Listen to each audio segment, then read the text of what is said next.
Hello, everyone. Welcome to another episode of the War Report. Now, because of just personal scheduling conflicts and the nature of the news this week, we did have to delay our recording by a couple of days. But I'm sure you all know the big news, which I'm just going to come out and say it for any of you living under a rock. Kyle Rittenhouse, our beloved Kyle Rittenhouse, has fallen for an e-girl. Okay, with that out of the way, we can get into some of the more minor stuff like this entire Ukraine situation. And I just do want to give a few disclosures about Ukraine while we all shed a tear for the fact that Kyle Rittenhouse is most certainly being taken for a ride by this e-girl. But that's the last I will mention of it. I promise that there has been since the beginning of this war, since February 24th, 2022, many different directions people have approached this from, just about every direction imaginable that you can think. And I would like to think that this show has been at a crossroads of most, if not all, of those directions you could look at it from. And I would like to think that our analysis today is going to maintain at that crossroads. And I'd also finally like to say that perhaps we have it sometimes, but I would also like to think that we have done our best effort to stay away from the boom and bust cycle, so to speak, where you get caught up in the very minutiae stories that come up and the very sensationalist things that come out, and that we try to keep our analysis very rooted in reality and try to look at the situation for what it is. I mean, we obviously do have our biases on the show. We make no bones about that.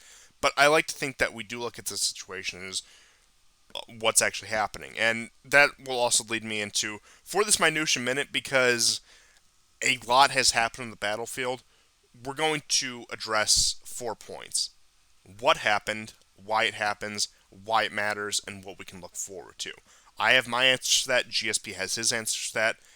And without further ado, I will turn it over to you, as we always do with Ukraine. Just give us some answers to those questions. Yes. I won't get into, I think if this show was recorded on Friday or Saturday, I probably would have done more of a minutia minute. But what has transpired in the Kharkov region right now makes that, like, honestly, it's a futile thing to talk about. So, quite a significant area uh, began to receive Ukrainian attacks about 4 days ago now. I believe it was Wednesday or Thursday of this week. We're recording today on Sunday. Um, Initially, on a map, this would be the area directly east of Kharkov, and it was a shot right sort of in the center, in the middle. They opened up a bridgehead very similar to what had happened in South Ukraine for the Kherson offensive. And as everybody remembers, within 4 days, they had lost about 70% of the territory they gained. And now they have been pushed back up, and it cost them dearly. Even by their own estimates, it's at least 3,000 dead. Um, the Kharkov offensive, of course, was very different. And if we want to answer the reason why it happened, it is because from the inception of this, what the Russians call special military operation, a limited number of soldiers have been dedicated to this war. And they have reserves. They could call on more, but they have decided not to do that. Um, so the reason why it happened is because, if everybody remembers, in late August, the Russians, and we said it on the show, that the Russians had begun putting in enormous amounts of equipment in the south in order to counter what they perceived would be an attack on Kherson. One of the reasons why Ukraine hyped up the Kherson offensive for so long, well, I think now makes sense. And that is that it was, if it worked out, it would be considered a valiant effort and a success. And even with telling the Russians they still won, etc., etc. That isn't what happened, but that isn't, I think, what the Ukrainians ultimately wanted. In other words, they were ready for a defeat there. And now you're probably thinking, aha, it must be Kharkov. That is where they wanted to attack. That was going to be their real offensive. The problem with this theory is that the amount of soldiers that they dedicated in the Kharkov offensive is one third the size of what they dedicated for the offensive in Kherson. So that doesn't quite make sense. Now, um, the Russians, instead of getting caught, began immediately withdrawing their troops. Now, as of today, a police chief, and this is according to Dima on the military, what is it called? The military Military summary summary. channel. So he's in Ukraine, and he's, I think, Ukrainian Russian mix, and he follows the news very closely there. Uh, I'll get into it later, but of course, there's an enormous civilian cost. And I'm not going to approach this topic uh, strictly from from a cold-hearted military point of view, simply because it does not give the overall picture, and the overall picture is more than the military. There are very significant consequences for Russia deciding to use a force no larger than 180,000 troops, and this was one of them. So this police chief had said he lived in a flat where Russian soldiers had been renting, and that most of the heavy equipment started leaving. That left basically what I think it's called the Roskovardia. This is a kind of internal military force. It's not meant to invade other countries. It's trained to deal with homegrown terrorism. Some of them are Chechens. Some of them are just like National Guard. They are not they're well trained, but they're not trained for the same roles that like a mobile invasion force would be trained for.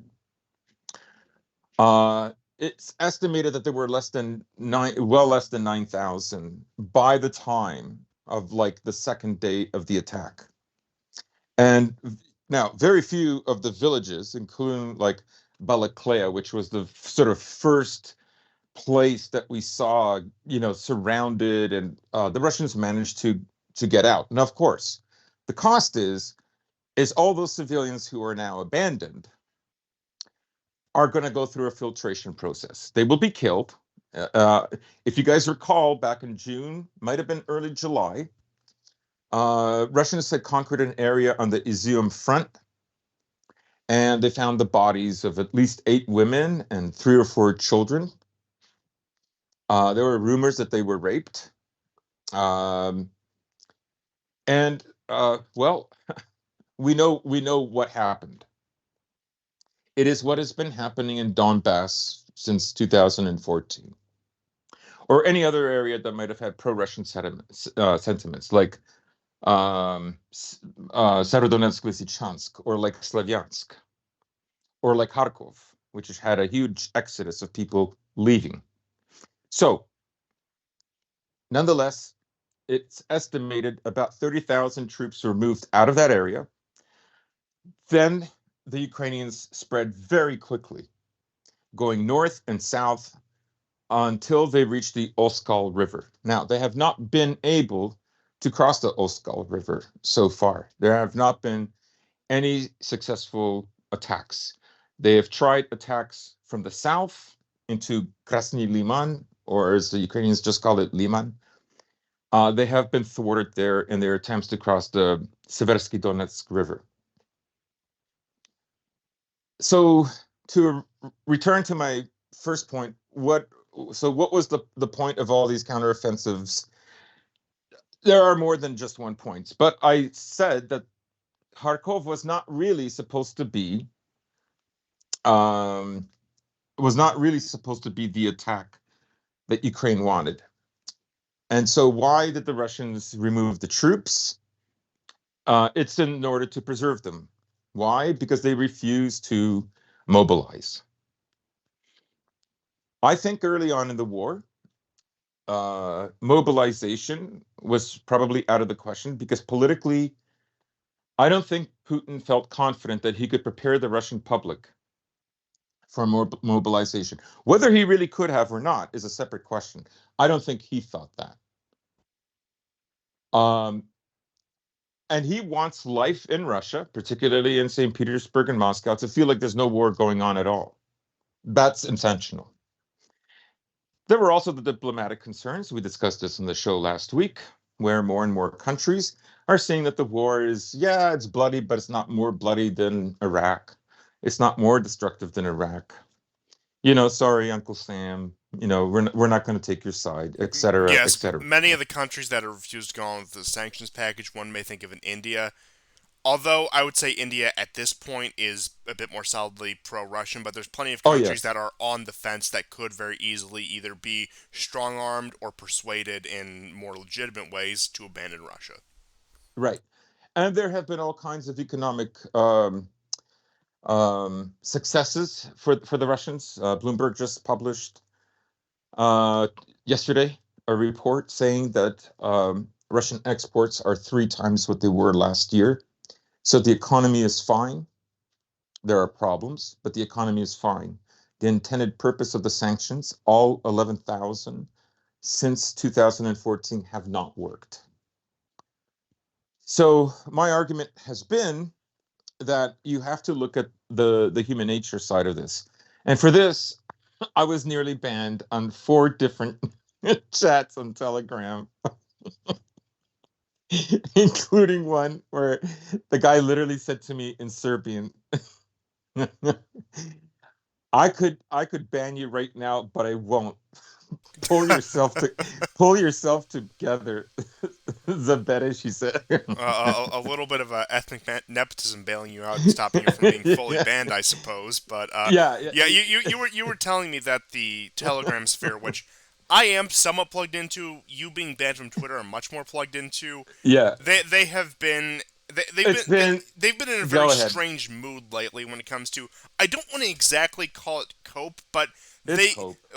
Okay, yes, it is, but I don't like the connotation of the word cope in this situation. Like Yeah, I feel it is like by the academic definition, yes, but it doesn't quite warrant that level just yet. Now maybe if things go even worse in the next few days, we could call it cope, but that's just me personally. But point being, there's a lot of damage control. There's a lot of people who want to. Who are surprisingly optimistic about the situation right now, which I yeah. think is a very funny approach to take Especially when you to. look at the evolution of the optimism, right? Because the Ukrainians went in the middle, and it's fair to say that what happened in Kherson was likely to develop in Kharkov. I thought that too, right? Yes. And so, in other words, they would get sandwiched. They would like literally create their own cauldron.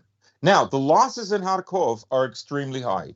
They are in 4 or 5 days about 2,000, maybe even a little more than that. Another 5,000 wounded. There were videos again of ambulances going to Kharkov and even Kiev. Okay.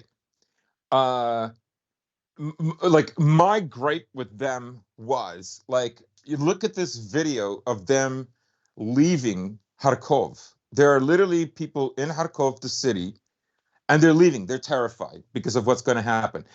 I know all this. I know the stories that the Russians left with citizens. They got out very quickly. This is very similar to what happened in Bucha and Irpin, right? Is there going to be another Bucha?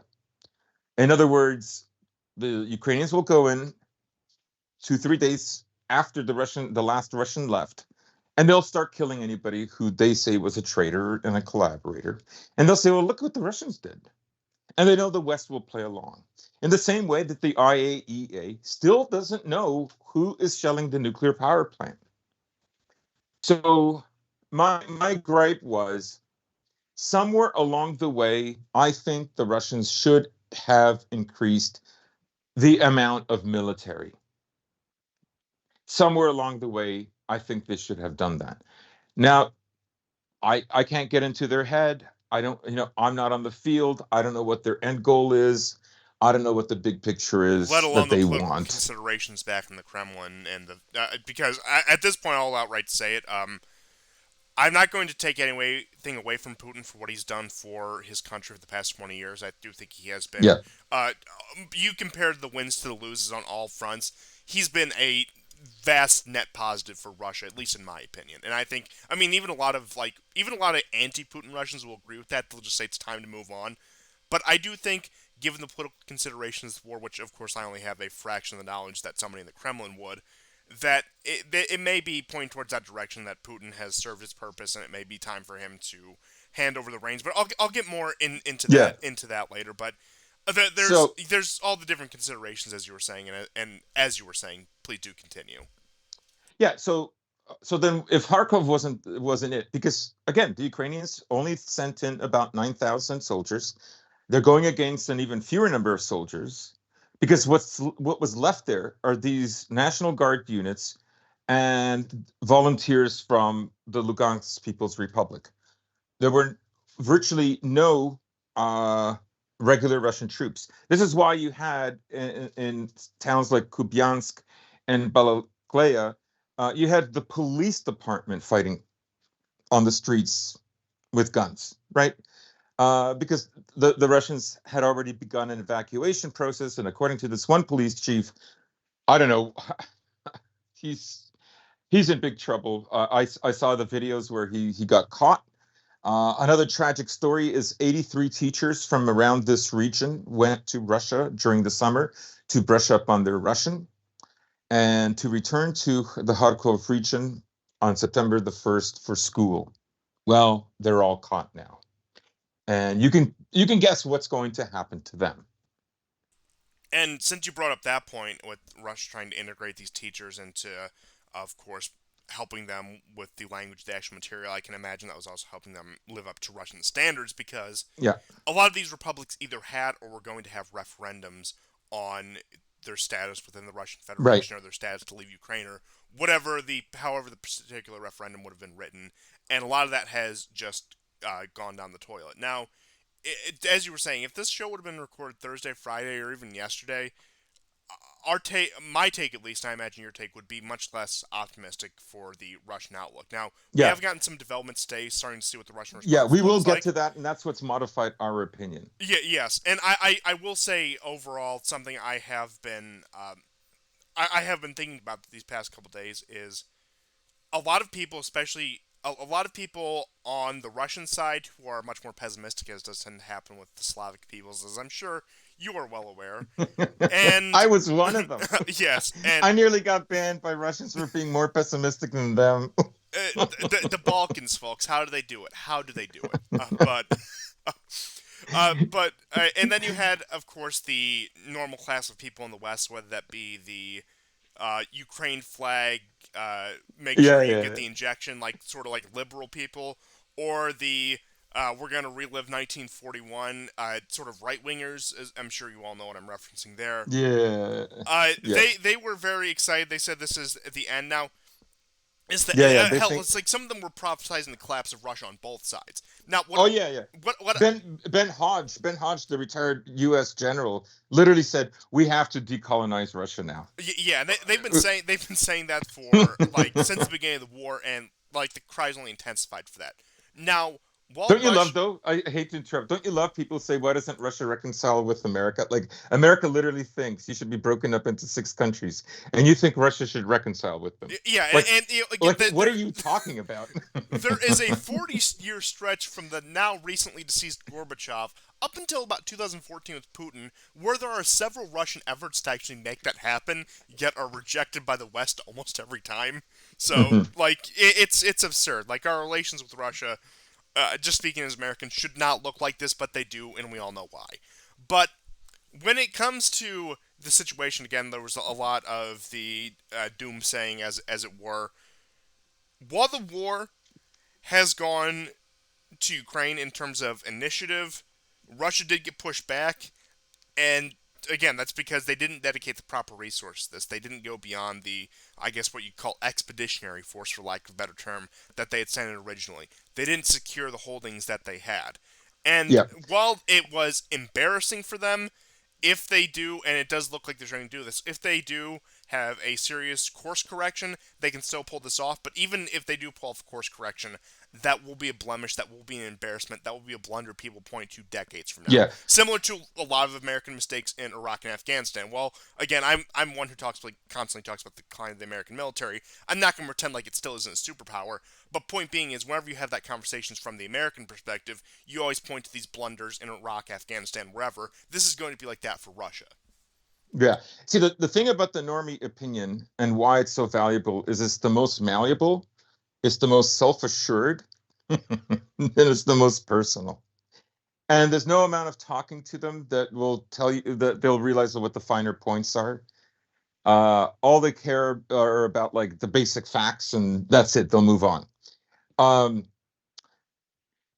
the Obviously, I think what the Ukrainians, with such a small force, were hoping to do was to pin down the Russians in the Liman region adjacent to uh, the Kharkov.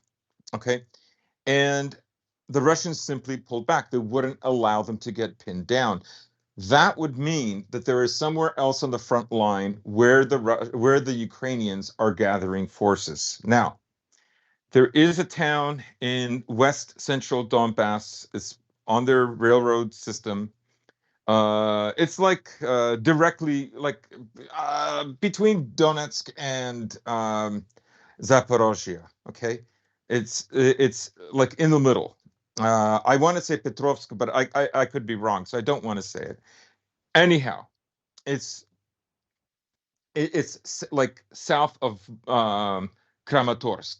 Okay, and it's further away than the Donbass front line. And a lot of stuff goes through there. Now, the Russians have attacked trains there once in a while, but another train came in with about 150 tanks, right? So the attack is most likely going to be pushed on the south. I know it sounds crazy, but they are thinking of attacking Mariupol or Donetsk city itself. So I think the Russians caught on and decided to move those troops at like horrible human cost, at reputational cost, and at the cost of the morale and all the citizens that are in their new Russian-held And territories. I'm glad you brought up They the. are wondering if they're safe. They're wondering because remember, the Russians said, "We will not abandon you," and they abandoned them. And we went over this before with Bucha, right? They abandoned them. And they abandoned them again because they're fixated on this 180,000 force. They knew this war was coming a year ahead. They could have written laws to increase the size. They did not do it. So, I don't want to hear that excuse that, oh, well, technically, if it's under 200,000 or under 180,000, it's by law not a war. It's not a declaration of And by war. Well, liberty, I the mean, the that kind of Russian country. legislature can still change that. I mean, Yes. it's not exactly like the American legislature. It's pretty, and I'm not saying this to degrade them or anything. Russia's a pretty autocratic country. Yeah. What the Kremlin says usually happens. And at that Yeah. point, they didn't even need to call it mobilization. They just need to increase the size of what constitutes a special military operation force. And not to cut you off too much, but I'm glad you brought up the civilian question because as you said, you have the Russian promises that we won't abandon you. So you have these Ukrainian civilians stuck between a rock and a hard place where either their own country's military, the people supposed to be defending them, will brutalize them, will do, again, like some of the things that you had mentioned earlier, or you'll have the Russian force, which makes the promise to defend them, and that defense constitutes, hey, want to come along in our caravan, come live in Russia instead of your home, which your family's probably been at for Yeah, they're going to lose generations. everything, though. They're going Yeah, to lose their homes, exactly, their jobs. exactly. Everything is gone. I mean, like it's a slightly better prospect, but you're still asking people to uproot their lives and go live in hundreds of miles away, if not thousands of miles away, depending on where they are resettled. And then you have that class of people who, although is theoretically pro-Russia, resentful towards the current Russian government and military for failing to live up to their promises to them. In which Yeah. case, I say replace the top brass with them. Yes. Yes. So I honestly think that the Russians were not caught off guard. I know that sounds crazy. I think they knew what was developing. They knew what was happening. Um, they had a rough understanding that there would be a force about 9 to 10,000 Ukrainians in the Kharkov region, and that they would punch, and that this would tie up everything because the Russians have not been successful. You know, after that monastery that was liberated on the Severodonetsk River back in June, uh, everyone, like, they got close to Slavyansk, then they got pushed back a little bit, and then they never got. Then they took a little bit more territory in Sherwood Forest, and they've never moved since then. Nothing has happened since then. The same goes for the Southern Front. There's no movement, right? There's hardly anything. The only movement that's happening is in the center, and it's really like a kilometer a day, right? I'll get into the Donetsk area. That's basically the most successful area the Russians have had this week. So the main point was that the Russians understood that, because during this whole time, this whole fixation on on Kharkov, uh, the attacks in Kherson have been ongoing for the last 5 days, but there's no coverage of it. Now you see figures 500 to 1,000 to 1,500 dead, not wounded, dead in the last 4 or 5 days, just in that region. All the attempts have been unsuccessful. Um, so the Russians are thinking they have to attack somewhere in the south, further east towards the southern part of Donbass, north of Mariupol, or they have to go for Donetsk City. Now the thing is a lot of these areas are not well fortified. For instance, that whole area of around Liman, and Liman was a very important town that they gave up. Logistically, this will be very hard for them to reinforce this area.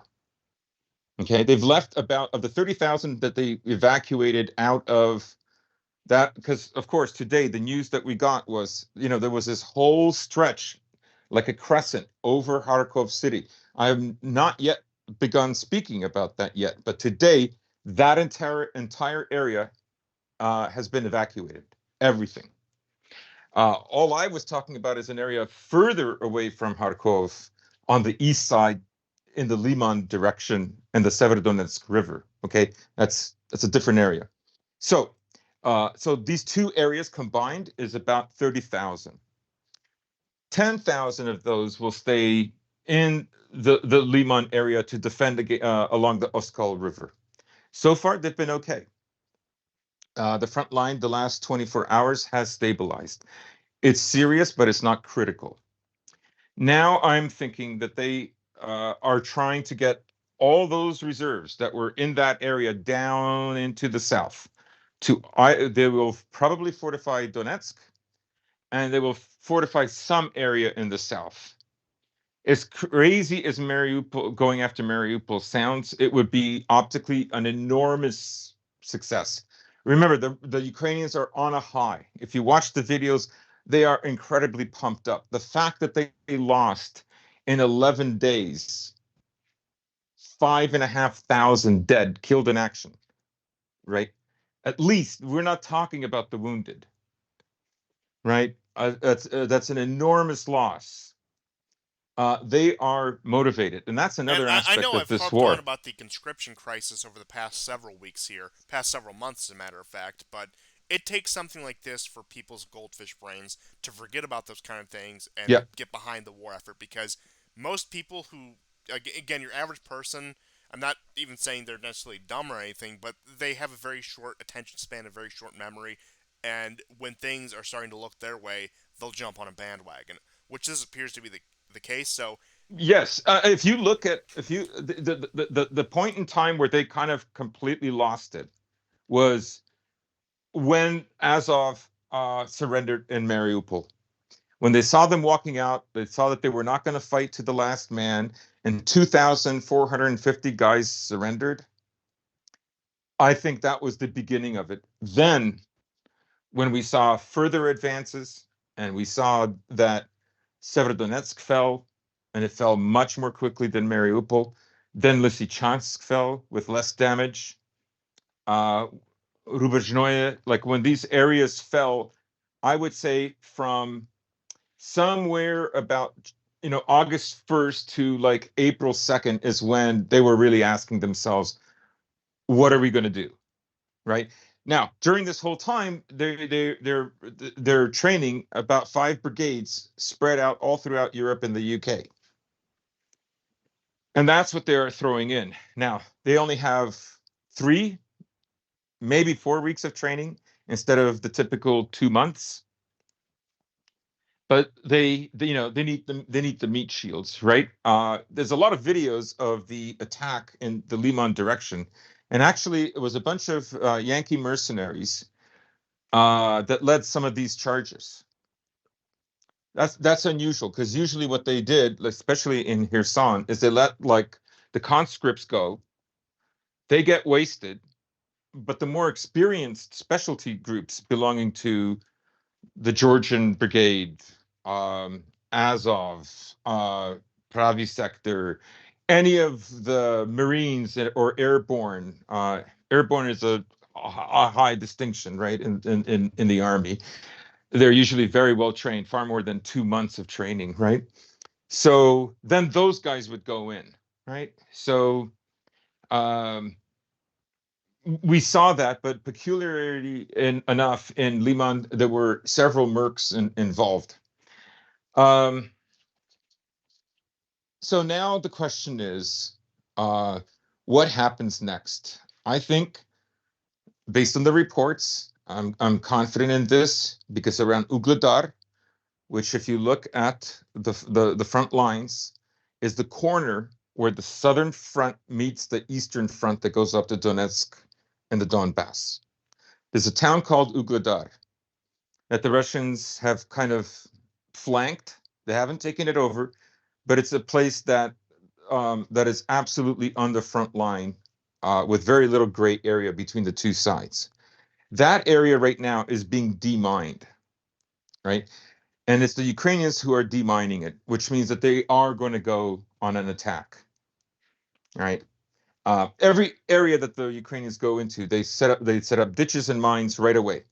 They're much more comfortable in a defensive position. And I think what they're also hoping for is to occupy that region around Kharkov and for the Russians to try to retake it, by which point there will be trenches and mines. I personally think this is it. The Russians, I didn't speak about it. My mind was never made up on what the Russians would do, but I'm going to say it now. The Russians are not going to take Kharkov. They're not probably even going to take Nikolaev, and they're not going to take Odessa. I think this is it. Maybe Zaporozhye, but I think this is it. Um, there'll be people who maybe won't want to hear that. They'll say I'm wrong. I would love to be wrong, but that's what I think is going to happen. Um, there are no way anyone who is still loyal to the Russians has not in the Kharkov region and the Liman region is not completely shaken up right now. If the Russians attempt it, they will have to do it very quickly before mining and trenches are set up. So, and again, limited manpower, they are not going to do that. They are preparing for attack. They want the Ukrainians to lose a lot of men in attack after attack. Now, the problem is the West is not going to give up funding Ukraine. Even if Ukraine, let's say in a year or two, stops with the military operations for a while. Let's say they need a year or two to regather. They are not going to stop sending missiles. They're not going to stop shelling anything.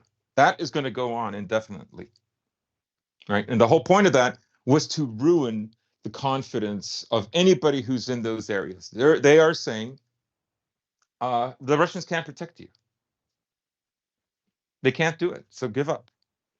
And that is why they're going to try to take either Donetsk or Mariupol. Mariupol would be like, because remember, the south is far, far more valuable than the north.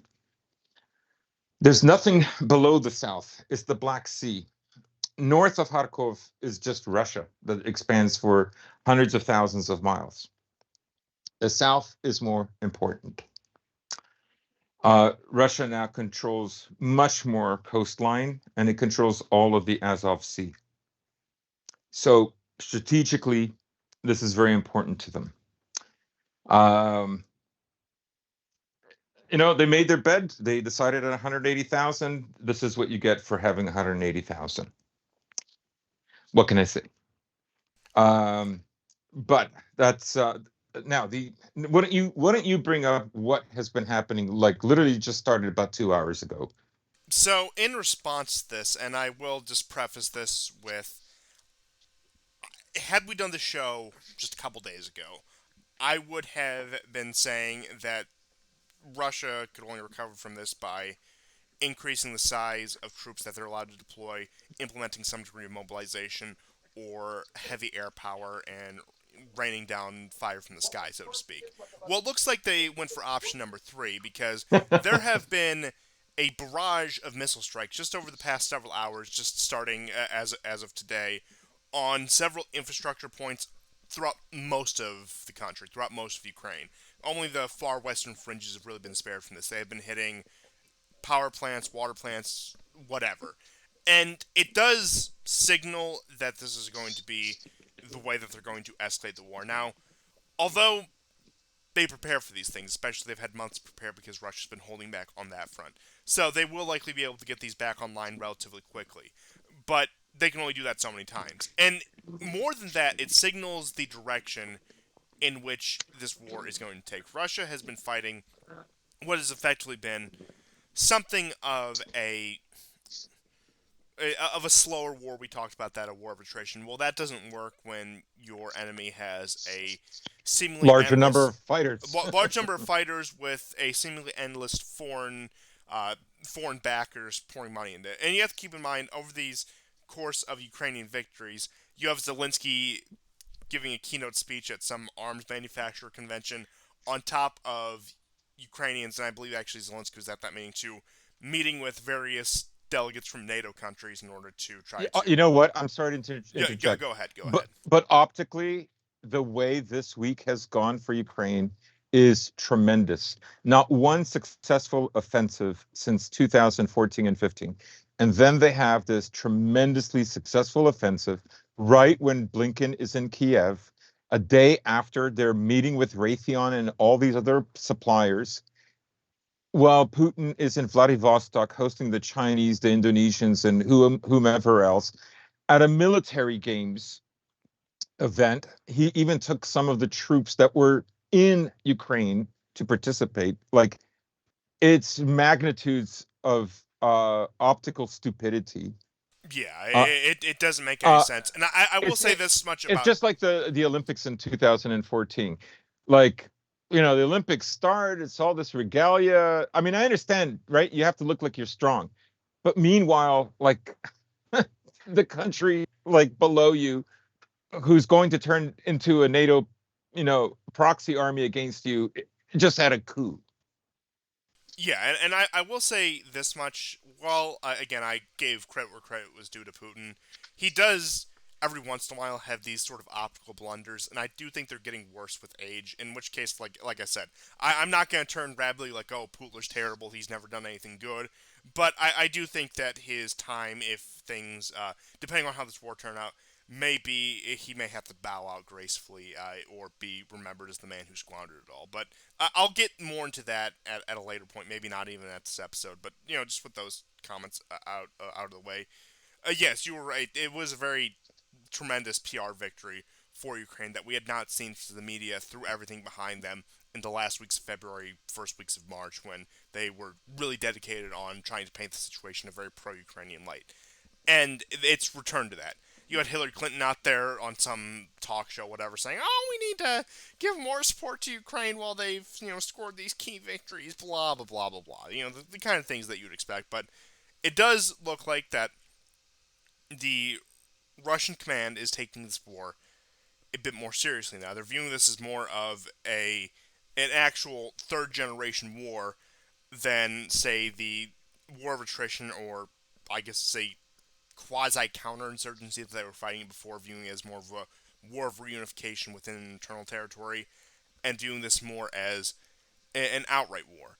And you could you also had an interesting event this week, and I'll get more into this when I get into more Middle Eastern news. When you had Russian air power hammering targets outside of Idlib, and while of course they do have their mission in Syria, they've been dedicated to that for quite some time. It does seem that priorities are a bit misplaced, and it also shows that Russia is clearly capable of conducting these kind of operations. But so far, their air force in this country, in Ukraine, has been used for reconnaissance missions and dogfights with, and more or less just securing, making sure Ukraine can't use their power. They haven't hit too many ground targets with air power yet, and we do see missile barrages starting to take place, and we'll probably see air power added on top of that. I know that they had their bombers up in the air about a week and a half ago, and people were expecting the war to take that direction. But it does seem like it is going in the direction where they are in more of a state of total war with Ukraine rather Yeah. than the so-called special military operation that's been going on for the past 6 months. And look, you can question the validity and morality of hitting things like infrastructure. I mean, it just happens in war. You can look at the examples of what the U.S. did in Serbia, Iraq, whatever. It's just the sort of thing that happens. I would say the difference is instead of a country halfway across the world, it's a country right on their border in a conflict that's pretty existentially significant to them, both from just a geographical standpoint and a cultural and civilizational standpoint. So I would make that one caveat between Russia, Ukraine, and say U.S. Iraq or U.S. Serbia or whatever. That one holds much more meaning than the other, and I think we've beaten that horse to death at this point. Yeah. But you do see that the brass isn't as incompetent as one would have thought had they just looked at the past week because they were able to course correct. And I think this course of action will generally be successful unless you have a NATO involvement. And as winter encroaches, that becomes less and less likely, as I'll get into with our European news. There's really. I would say just two Yes, things. go ahead. Just two things. So one of them is NATO, but I'll begin with Lavrov. So Lavrov said this week that we're open to negotiations with Ukraine. They remain open. To which the next day Zelensky said there can only be negotiations with the entire succession of territories that Russia has gained, including Crimea, and that Russia is also demilitarized. Uh, the second thing I wanted to say is I think that in the next steps, if the Russians don't succeed, actually the probability of NATO entering is more likely, not less likely. This is why I keep harping on after taking Lysychansk, Russia should have gone from strength to strength. It should have knocked down the power stations. This is the first time most of Ukraine is without Wi-Fi. They have knocked down the power station in Dnepropetrovsk. They have knocked it out in Odessa, Kharkov, Sumy. There are at least 5 different power stations that have all been destroyed, including one, I think, Kamcherberg. I'm going to slaughter the name, but I've seen the videos. And I mean, really, Russia should have been doing this in the spring. And this is the first time since the beginning of the war that you have air sirens going off all night across most of the country. And there's always those maps on which regions have activated their air sirens. Well, at this point, like I said, aside from the western fringes, it's all of them right now. And I completely agree with what you had said about NATO that when they smell blood in the water, that they will intervene, and that it's crucial for Russia. I'll tell what I told when I made the announcement post for the show, I had a conversation with one of our commenters, and what I had said in response to him that while this is not a defeat, it is pivotal this week that Russia correct course in order to prevent this war from going to Ukrainian initiative, which can bring in more support, if not outright NATO intervention into the war. But I do think with the direction it's going, that Russia's showing that it has not given up to the extent that one would have thought just watching it, that the pullouts were not a disordered rabble of them fleeing from an oncoming force, but more a strategic retreat. Again, and you can question the validity of that decision given the civilian cost, given the optical cost. But the retreats were rather orderly. There were very low casualties, and Russia actually pulling out, which showed that it was a deliberate retreat, and that not that they were rooted or anything. So, Mhm. with all of that being said, and as winter rolls around, if Russia does regain its footing, which it does appear just in the early stage of this, it does appear that they are, NATO will become less inclined to get involved in a situation like this.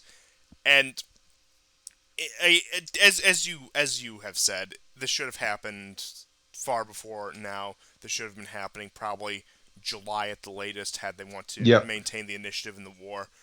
But I do think one thing, and I had brought it up earlier, I think their economic war with the West made them a bit overconfident in that matter. I It think did. that Absolutely. That's a that great point. the West, and because and not without good reason, because you already have the European Union saying we're running low on weapons. You have countries like Bulgaria and these various Eastern European countries saying that no more free rides. Ukraine's gonna have to pay for its ammunition. Gonna have to pay for whatever. You have Germany panicking. You have France panicking about what they're going to do about energy stores going into the winter. So overall, that looks like a pretty positive situation for Russia. Yeah. And I think then there was complacency there, overconfidence. and then when the West decides, hey, we're going to do another push, we're going to send more aid and send our diplomats over to smile and shake hands with Zelensky, it did create something of a morale boost in the Ukrainian forces, which allowed them to do these advances on top of the Russian retreats, which allowed them to temporarily regain their footing. And like I said, while at first glance this is very good for Ukraine, the question is will they be able to hold on to that? And that always relied on how will Russia respond. Will they respond with the same strategy of just having 180K troops in the country, just going back and forth a slugfest, or are they going to escalate operations with either heavier firepower like missiles and air power, or more troops? And it looks like thus far they have opted for hitting infrastructure and really taking the war to a total war level in Ukraine from the Russian perspective. Now, will they increase troops? I can't see a way around them doing it. I maybe not mobilization, but as we were talking about, maybe they will alter the laws to allow their special military operation force to increase size under those purviews. But it does look like that the Kremlin isn't quite caught with its pants down, and that they actually have an idea going forward how to correct this course. And a lot of the doom saying, while not entirely unjustified from last week, is starting to look outdated. Right. I think the biggest giveaway that they were prepared for this is that the removal of troops all along north of Kharkov that stretches all the way like in the direction of Sumy. Them taking that out because remember the last few episodes it said they're going pretty far west. Like why are they doing that? And I thought like maybe there was a road there that would lead to Kharkov if the intention was to take Kharkov eventually. And of course, so I think because they pulled out from there, because this is an area that's the Russians can resupply quite easily, but as long as they're there, they can't be used. Uh, so that's why they've been removed from there. It's a question of numbers. Like I said, Russia decided to go with 180,000 for the entirety of the war. That's what they're stuck with, and that means constantly moving troops from one theater to another theater to another theater. It's a lot of movement, and there are costs to prosecuting a war this way. And as you also pointed out, a lot of the troops that they had cycled in after these areas were allegedly secured were the ones who conducted more domestic operations, more counterinsurgency operations, people that you would put if you wanted to manage an occupied territory behind enemy lines rather than the forces you want to push forward. So you have the numbers divided between that and that. And like I said, I think we'll see a lot more Russian air power going forward that we haven't seen since the beginning of the war. And like I said, this will be a blemish on Russia, but I can say pretty confidently now, I would have been on the fence just a few days ago, that they can turn the situation around. Yeah, yeah, I agree. Just a contrast. the force in Kherson is not made up of any volunteers from any of these like militias. As good as they can be, that's not who they are. And you know, those militias in Donbass have a lot of sway, and there are times where they have to tend to family matters, and so that slows the pace of the operation.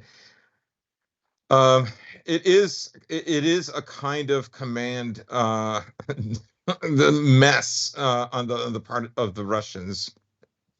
So yeah, that's all I will say about that. So that is just the general situation I had for Ukraine. There's still too much unfolding with the Russian response to this to go any further, at least from the information I had. And again, I had just seen the information about the Russian counterstrikes today because I mean it just started today. So those are early on. We'll see how the Ukrainians respond, but there has been a lot of vindication in these past few days. I think first and foremost, Strelkov is probably the most vindicated man in the world right now, at least on this particular Yes. subject, and for which I will name this episode. And a lot of what initially may have been, for lack of a better term, posting about, well, Ukraine is pushed in, but they don't really have a way out after this, with the increase in Russian efforts towards infrastructure, I imagine that will only follow with an increase towards just air power in general. That that may have been the case. Ukraine may have had a short-lived victory, and we'll see that crushed. And as you said, the Ukrainians, the morale is a bit higher. They had massive PR victories. This will probably boost both recruitment and willingness for conscripts to actually go forward with their service. Oh, So absolutely. that has given a at least temporary bolster that will only prolong the war. But barring a complete internal crisis in Russia, which I doubt the situation will cause, you have walked yourself into a situation where Ukraine has bought themselves a few more months in this conflict, and that depends on how the Western backers perform, and that depends especially on how the Western backers fare going into the winter. But overall, it was a situation that didn't need to happen as easily as it could be corrected. The fact that it even happened in the first place is going to be a blemish and is going to burn out the credibility. Well, just consider there were no the Russians 5 months in this area. Not one trench was dug. And Not like not one trench for defending. yeah, and That to me says that they were always expecting to attack. yeah, and you could also say with that, you also had a lot of these Korean contractors in the areas where the trenches were dug, digging with great efficiency. So, in which case, if they wanted to, they had the ability to fortify these areas. But it was a, what I can just say, complete strategic blunder. But it does appear that they are recovering and will recover for this. But unfortunately, this debacle of war has been prolonged yet again unnecessarily. Yes, and there's a very real reputational loss. Uh, Russia often acts like they don't care what the West thinks, but they often talk like they do, and you can't have it both ways. Yes, that will be a black mark that, as I said, will haunt them for years to come. Even if they do overcome this mistake and overcome similar mistakes in the future, this will always be one thing that detractors, both at home and abroad, will point to say, well, look at what Russia did. Look at the strategic incompetence of the Russian military. Blah blah blah blah blah. Similar to, like, again, many American situations in Iraq and Afghanistan, where you can point that and say, well, they screwed that up bad, so they clearly can't be too competent or confident for that matter. I And mean, that can work in your advantage sometimes, yes, but yes, it can. You can drive them into the state of underestimation. Then, of course, they will underestimate you. So it is all a game of give and take. But the I biggest mean, thing, my argument is, I'm so sorry. My argument is, if they had started like going whole hog after taking Lysychansk in that Lysychansk Severodonetsk complex, if they had done that, right, then I mean, that's pure beast mode. Like that's like, I mean, that's terror, right? Like that, and I'm not criticizing that. That would have looked, that's how a military superpower would conduct itself. Is what you're getting at, I assume. yes, yes. I mean, that would have just crushed people, Yes, and I do believe, and of course the next week morally speaking. will tell that they have learned from this mistake, that they have saw the error of their ways, and have plans to act more competently going forward. But once again, the biggest victories this week are Ukrainian morale and Western financial backers who will see more cause to try to prolong this war. But that's all I had for Ukraine. I imagine you have a couple more items before I move on to the ramifications of this past week in Europe. As far as Ukraine, I don't think I do. I don't think I have anything else. I feel like we've covered all the basics. Now it's kind of like, well, let's wait and see. Let's see what happens. I think we can speculate that maybe the Russians thought that Kharkov has become over the 8 years too much of a Ukrainian rather than Russian city. And there are a lot of people who believe that the Russians should have gone in 2014. I understand that sentiment. Um, and Strelkov being told not to take over Mariupol when there was a chance that they could retake it. Again, Putin is addicted to these kind of managerial measures, these political victories Look, that he may can have been bring. KGB, but the man is a bureaucrat at heart. Yeah, he's not. He's not really. I would say your typical wartime leader. He is more of a manager. He's more fox-like than lion-like. That's going to make some people angry, but I think that is what this conflict so far has taught me. Look, don't get me wrong. If I had to pick a fox, it would be somebody like him. But Yeah, at a certain point, yeah, that works in peacetime. That works for rebuilding your country from the brink of collapse. But when you actually have to assert yourself in a theater abroad, even in a neighboring country, you need somebody with, let's just say, a bit more force behind their words. yeah. But I noticed a distinct lack of Arestovich comments this week, both from what you sent me Oh, and from my seeking it out. Did he oh, have any? he did. Oh, He great. did. Let's hear our gems of wisdom for the episode. So Arestovich immediately after 5, 6 power plants were knocked out within a half an hour, all across Ukraine. He said, "Who really needs these old power plants? We should be building new power plants." And he didn't say it, but he's implying the Russians literally did them a favor. And of course, he always says it in his cool, calm, and charming manner. The dude just completely cracks me up all the time. It's He has the so man. much The more man is beyond personality than words. than Zelensky. Yeah, it's I can't help but love him. But getting into some European news and by extension news about the energy market. So as I had mentioned previously in our wrapping up of Ukraine, the European Union is running low on weapons. That has come from, of course, Borrell himself. And maybe you could say Putin invoked some sort of curse when he alluded to Borrell being a Franco-like figure. Maybe he activates something of an Assad curse by insulting the memory of Franco. Who knows? But Borrell has said that the European Union is running low on weapons, as we had hinted at earlier in the show, and this follows a general trend. We've been talking about this with the U.S. Manufacturing capacity. We've been talking about how Poland has sent about half its fleet of tanks.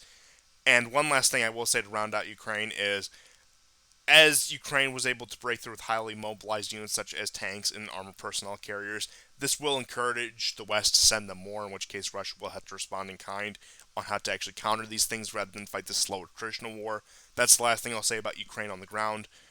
But regardless, the European Union is running out of stockpiles, or at least they claim to be running out of stockpiles to send to Ukraine.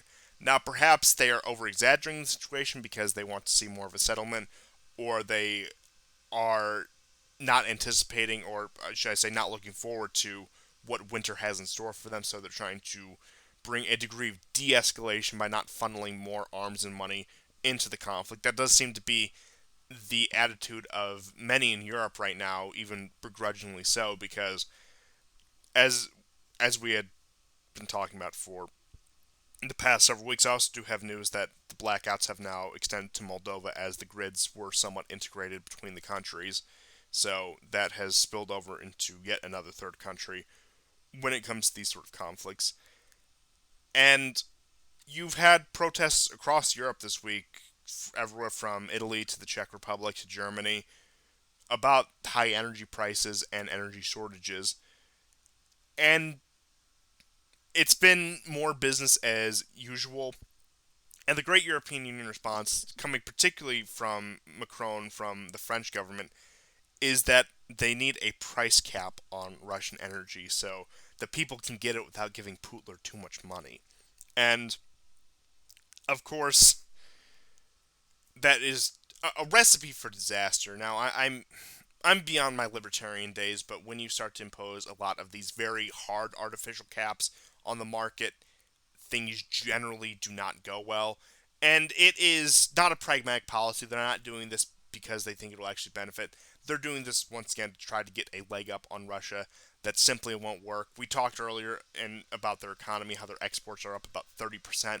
So it is just sour grapes from Europe. It is a token gesture to appease the people in Brussels, in London, and in Washington that we're putting a price cap on Russian gas. And I mean, it does seem like a policy that would come straight out of Macron's mouth. So, in response to the price cap, the energy minister of Russia had said that they're going to ship more oil from Russia to Asia. And of course, we all know where that oil is going to end up. The Europeans are going to buy it from India. They're going to buy it from China. They're going to buy it from Egypt. They're going to buy it from one of these third-party countries, as And they're they going to do. spend a lot of money Oh doing yeah, it. they're going to pay a massive amount of markup had they just kept the pipelines on, had they just maintained some at least cooperative economic relationship with Russia, regardless of the war.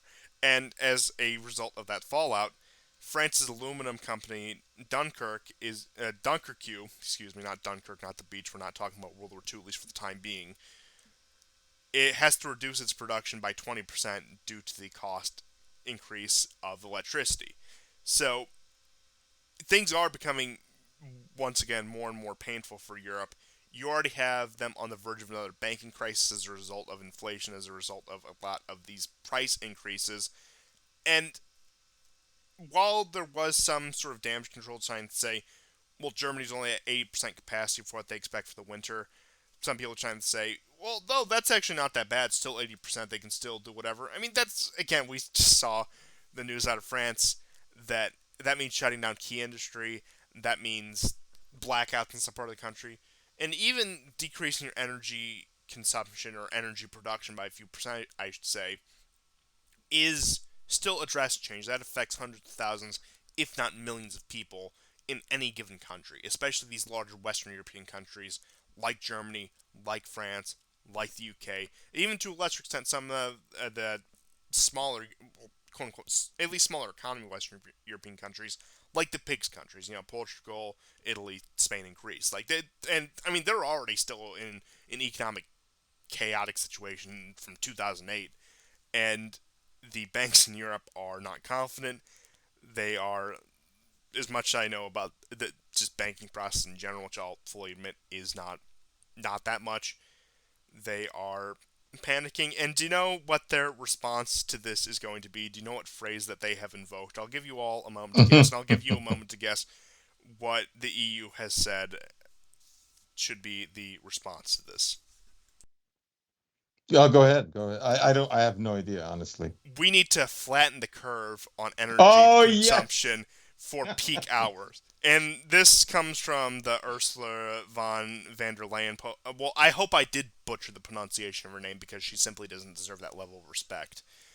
But do correct me if I'm wrong because I want to know how to pronounce it properly, and if I did, I want to know how to butcher it. But this is from Disclosed TV. They note typically peak hours in the winter are from 6 to 9 a.m. and then 5 to 9 p.m. right before and after work. So, those moments when you first wake up and when you're getting home from your work shift and want to relax, maybe want to sit in your your warm living room with your family, as one does in the first world. But it looks like time for lights out, heat off. So their response is once again the good old flatten the curve, and a lot of people are alluding to the Great Reset, a lot of the WEF rhetoric. Now we addressed a lot of the WEF rhetoric. While opposing that is certainly the right thing to do, while being against that is certainly the right thing to do, you have to remember that people like Schwab and the WEF are the frontmen for this. They're supposed to take the punches for the people who actually want to implement this. They're the middlemen. They are the middle managers taking the heat for their bosses. No pun intended with the whole heat thing. So again, while they'll send their people out to trot this, just remember where the power really lies, and that they are the frontmen, and that they are more or less they're the bait, if you will. So just keep that in mind whenever you talk to anyone about the WEF. Not to say like they're great guys or anything that don't deserve any criticism, but you have once again trotting out their rhetoric with this, and I would say yes, this is an attempt to deliberately cripple Europe. The U.S. wants to make no bones about it. Europe will be in our pocket. They will be under our submission for the foreseeable future, and frankly, indefinitely, as long as we have a say about it. We will sever your relations with Russia. We will interfere with your trade to China. We will interfere with your trade to anywhere else in the world, and that you will answer to us, asserting a much more overtly imperialistic control over Europe than we've seen in previous decades, and probably the most that we've seen since they've actually military occupied Europe after World War II. And also, in response to the energy crisis, the UK, with their new Prime Minister Liz Truss, which, don't believe me, I do have some news about, has lifted their ban on fracking. And, I did hear, of course, that the Queen passed away at age 96. I'll admit I have no strong opinions on the British monarchy. I think we can all be sad just on a human level that an old woman, a mother, or grandmother died, regardless of what you think of the family. Like I said, I personally have no strong opinions on the UK monarchy. Now, maybe you as a subject have a stronger opinion, either for or against, but I'll get into that later. But point being is, I think what happened is she finally saw, after David Cameron, after Theresa May, after Boris Johnson, she saw Liz Truss and decided, I don't want to live to see any more of this. I'm going to go to sleep forever. But I'm tapping out. I'm calling it quit. I've had a good 96 years. I don't have to deal with this anymore. But with that possibly tasteless joke aside, you do have, once again, a leadership change within the UK. And addressing more serious issue once again, European power producers are facing a margin that could cost a total of 100 trillion euros, and that is once again trillion with a T crossing into that territory that doesn't often cross unless we're talking about, for example, a U.S. budget.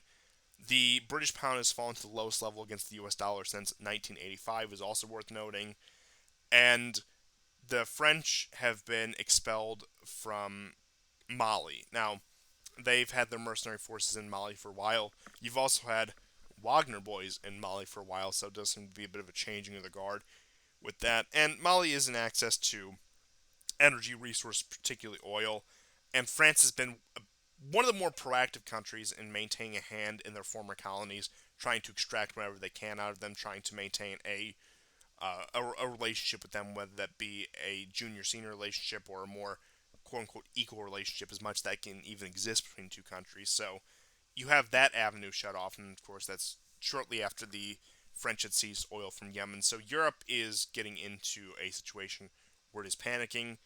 Germany is sitting there begging Russia for cooperation.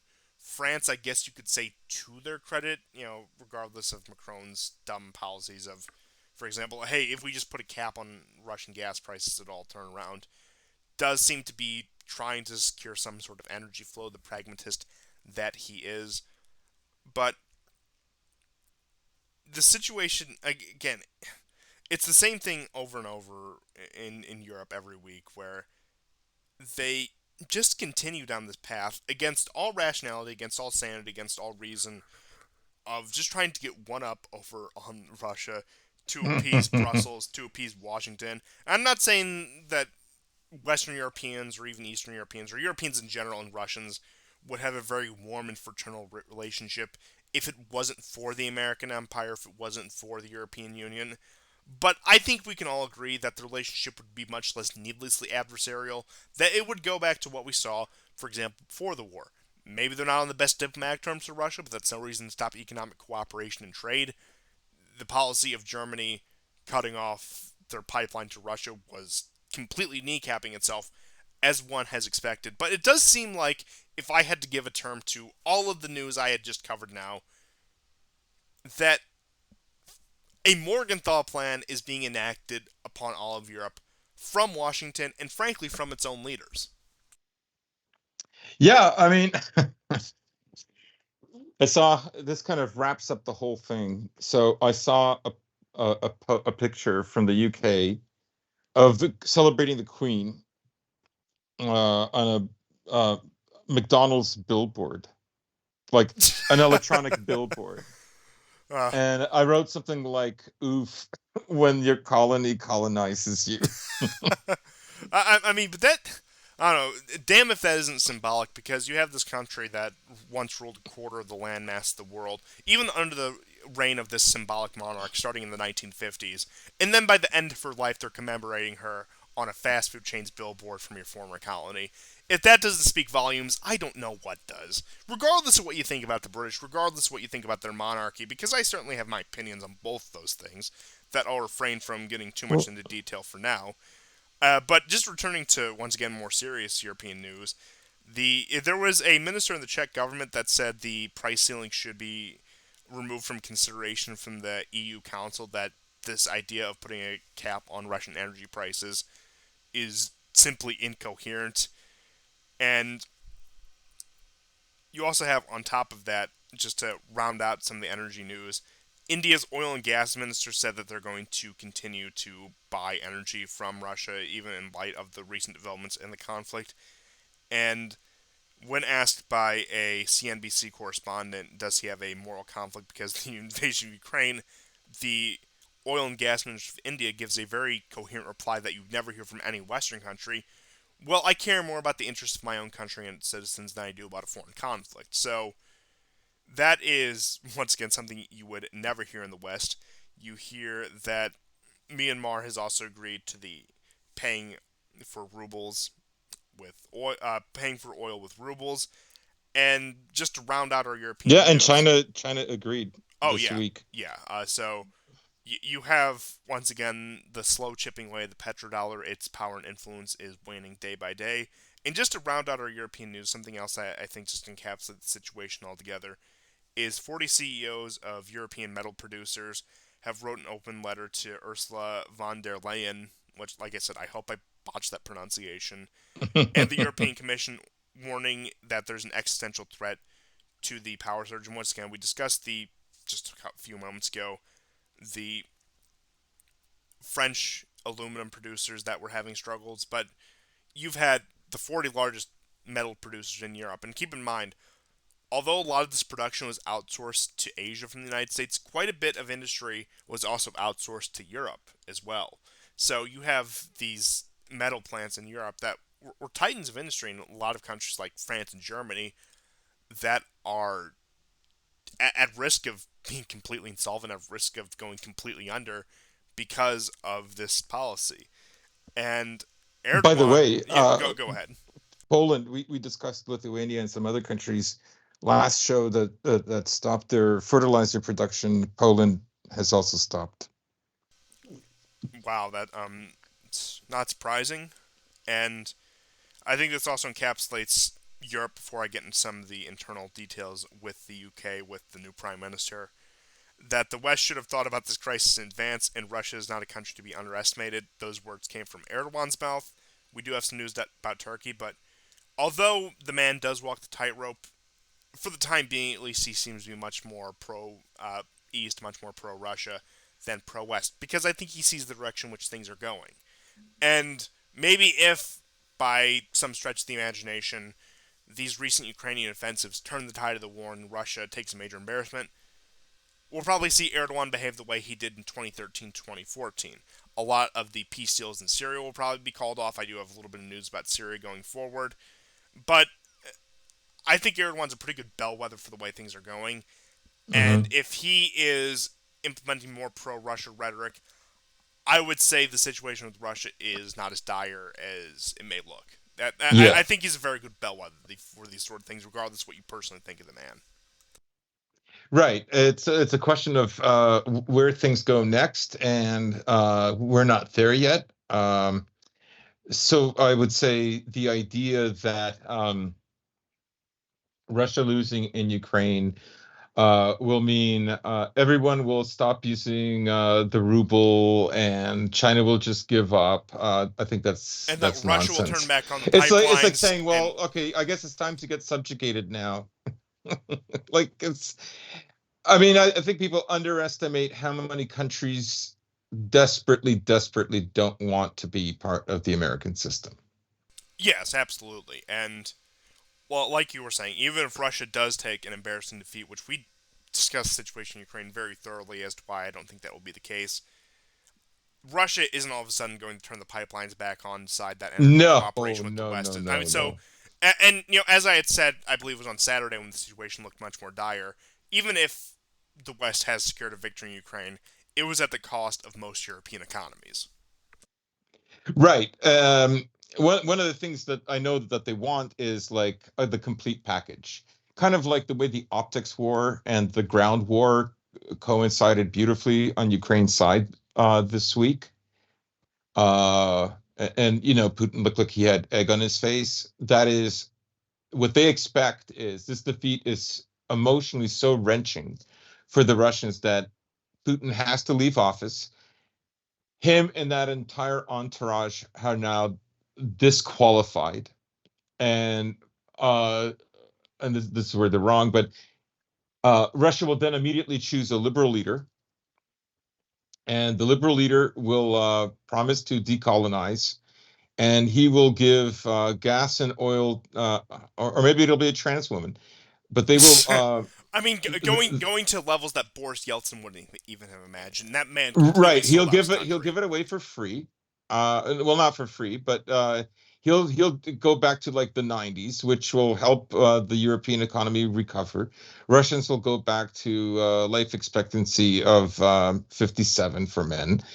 That is what they want, right? And then they can begin the decolonization process where one Russia turns into five or six or seven different Russias. Plus all the little ethnic microstates that they'd carve out of it, whether that be the Yeah, I Chechens or mean, there's a lot whoever. of people who don't like Putin, didn't like Putin even before this war, but that's not like they're not interested in that. Yeah, but the reason they don't like Putin is for the exact opposite reason, because they fear he'll Right, lead right, to right, that. right. He's not he's not cruel enough. Yeah, we've discussed this many times, especially with the Navalny thing. The opposition to Putin in Russia is that he isn't hardline enough, and that's the reason why even the Communist Party, the second largest party, took it. Because I believe even upon the outbreak of the 2014 war, they were much more adamant. Even going to people like Zhuganov, were much more adamant about getting more involved to help pro-Russian groups in Ukraine. Hmm. But yeah, so the liberal opposition in Russia, I think, needless to say, is a myth. And one last piece of European news I'll leave you with before we get into some of the UK Prime Minister debacle is that the German economic minister Robert Habeck said, "quote Bakeries, craft businesses, cleaning companies, etc. just stop producing this year, and they won't go insolvent. Insolvent. Don't want to work in the red. So their solution to stop businesses from going under is just don't work, which is a very interesting look. I could hear the economic minister of Spain saying something like that, but the economic minister of Germany telling people Germans not to work, we denounce our stereotypes. Of course, they're not all accurate. Blah blah blah blah blah blah blah. But point being is, Germans are a very productive country, and it's very hard to convince somebody of a German mindset to just not work, especially when it's your livelihood. And their idea that just take the winter off, take the Christmas season off, and again, that's for better or for worse, one of the most commercially successful times of the year, not only in the U.S. but all across the Western world. People Christmas shop, people go out, people do events, and especially like a bakery. Like, come on, like it's absurd, and they want. I'm convinced they want every business that isn't a mega corporation to look like that one coffee shop in Ireland that had the energy bill of 10,000 euros. So, that is ultimately their goal. They want more centralization. They want to break up any independence people have from the system. They want to break up any stability in order to solidify their own power for whatever end they may have, which I don't even want to begin to guess at this point.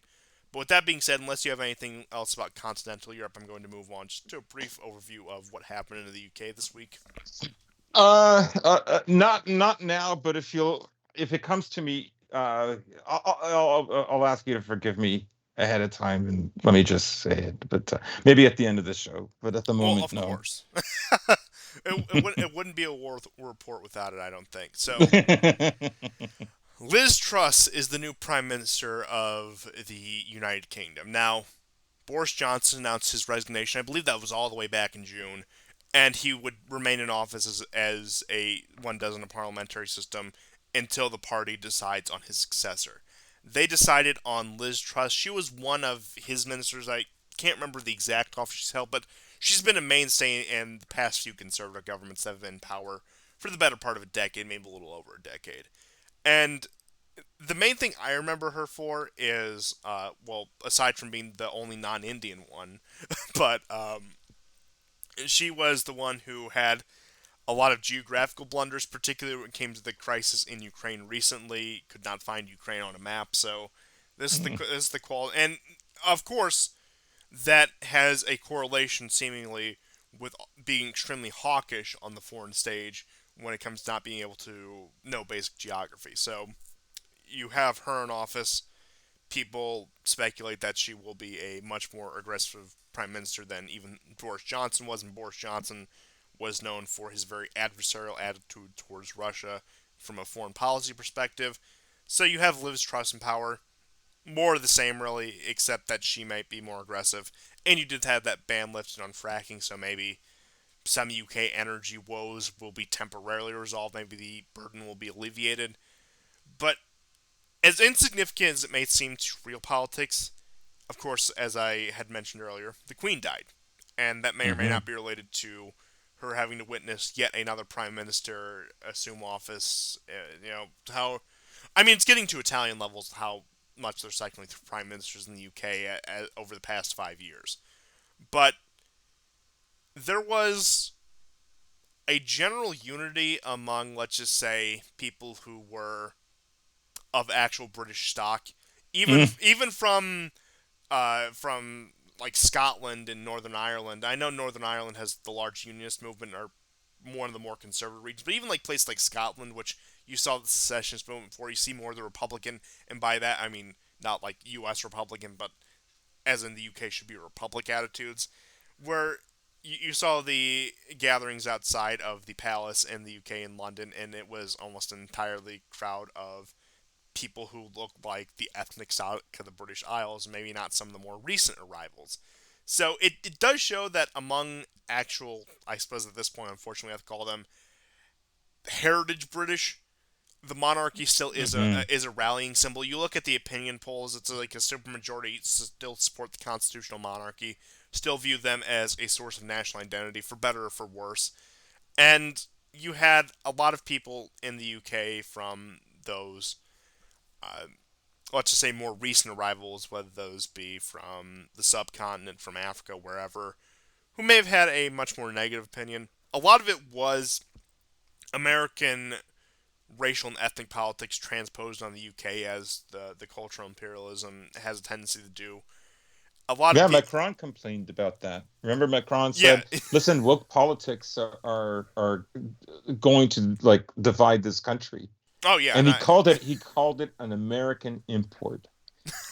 I do Like I do have like some the I do French have some more liberalism news. is not the same as the American, Yeah, and I frankly, mean, he fully understands what a destabilizing effect this has. America has kind of exported it. It lives with it. It's it, it's it's literally like a way for America to kind of, as much as it destroys America, it also rejuvenates America in some bizarre way. But this won't be the case in Europe. Yeah, in America, it allows them to keep the population just divided enough to rule over, to do the divide and conquer strategy. But in Europe, the situation is much more contentious, where it will lead to a lot That's of let's just say strife, for lack of a better word. right, and that comes down to the Europeans have had a longer time to develop a true ethnosis. They understand themselves as the legitimate people of this area. They did not arrive there. They did not earn it because they conquered it. They are there. They have always been there. Yes, And whereas in America, like not really not really caring who anybody is kind of part of the package of not defining strictly who you are. And it's not maybe just a fluke that the whole transgender identity is such a takes off so big in the US and then gets exported. um so Macron is basically trying to say, uh this is going to sow a certain amount of division that like the state is unprepared for. no, I'm uh glad you had brought that up, and I do have more to address on that later. And I do think you have some very good observations, but it'll be much more suited to this next story I'm going to bring up here in just a moment.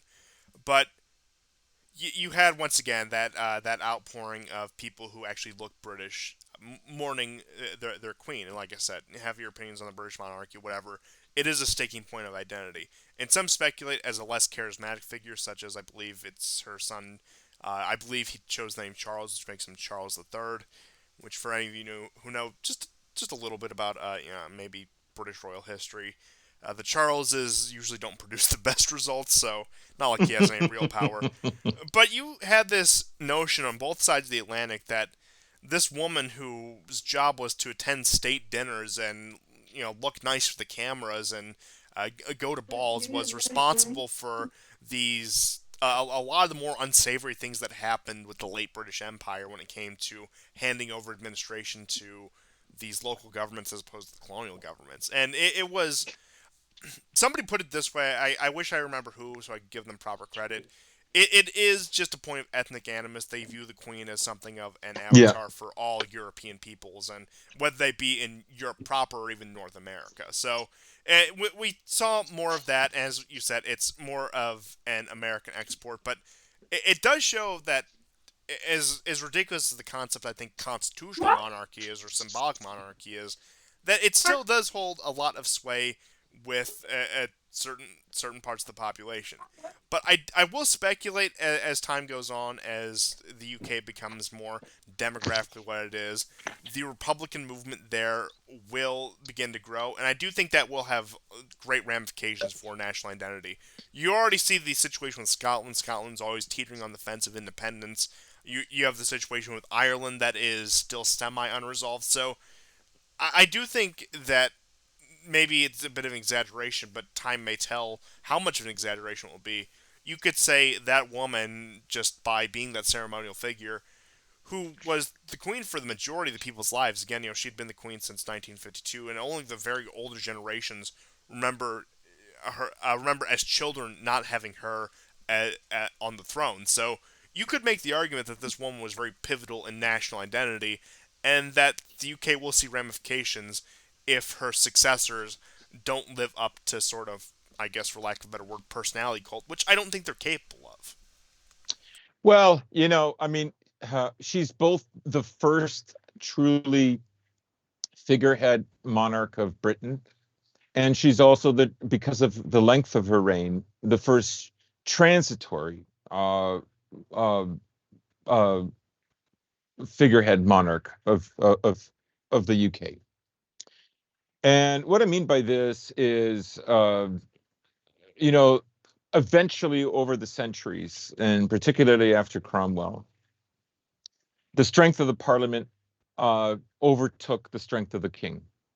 And in many ways, when you're looking at European history and republicanism and all the revolutions that went around Europe, that's what that battle is. World War One is very much that battle. World War Two is the unfinished battle, or the reimagining of the possibility The of tying up of returning, loose ends, so to speak. the tying up of loose ends, but also the a kind of reimagining of what that could be within a completely modernist context.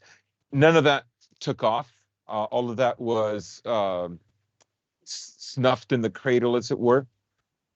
And so, basically, you have this monarch who reigned for 71 years, and she was there to essentially play the reactionary role of rubber stamping every single thing that did to undo the empire, essentially, and the identity of the people. Uh, she became basically like again, transitory, right? Like, um, she is global homo, but she is older, an older person who was there before, when she was a young woman and a child.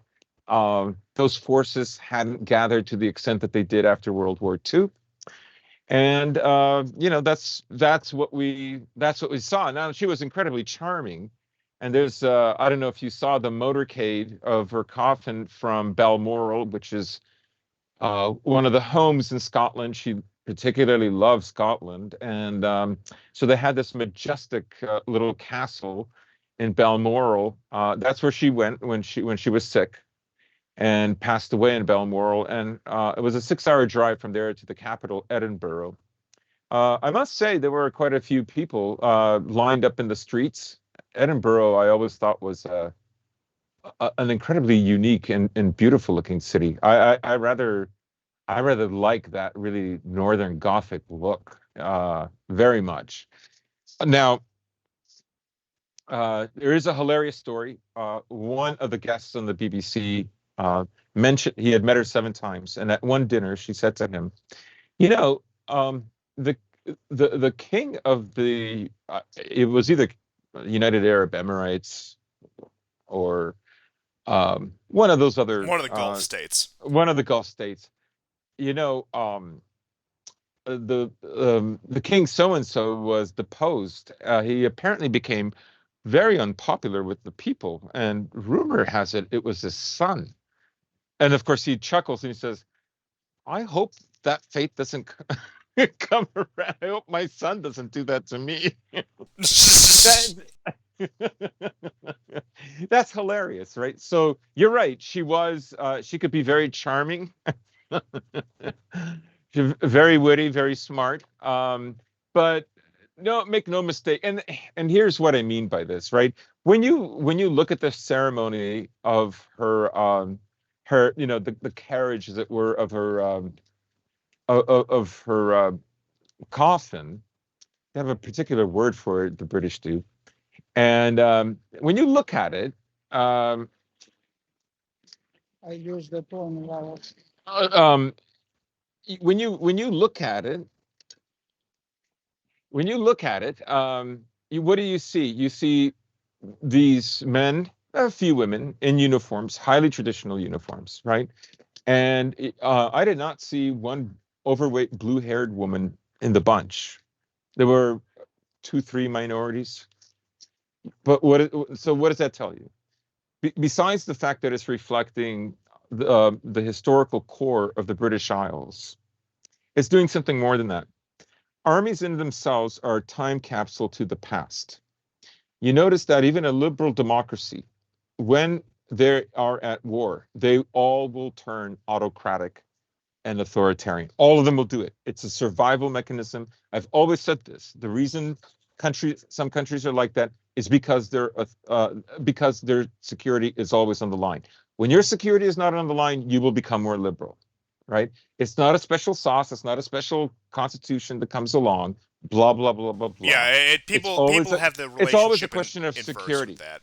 Like right? where like the West is liberal and democratic because of its wealth, and it's not wealthy because it's like liberal and democratic. So like people get that Right. backwards a lot. Hmm. Yeah, they get cause and effect completely backwards.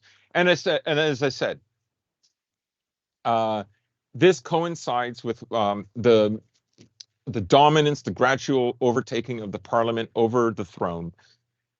And eventually she has to go along with what the throne is saying. There were Britain has had many crises since she was crowned, and I don't think she's ever intervened.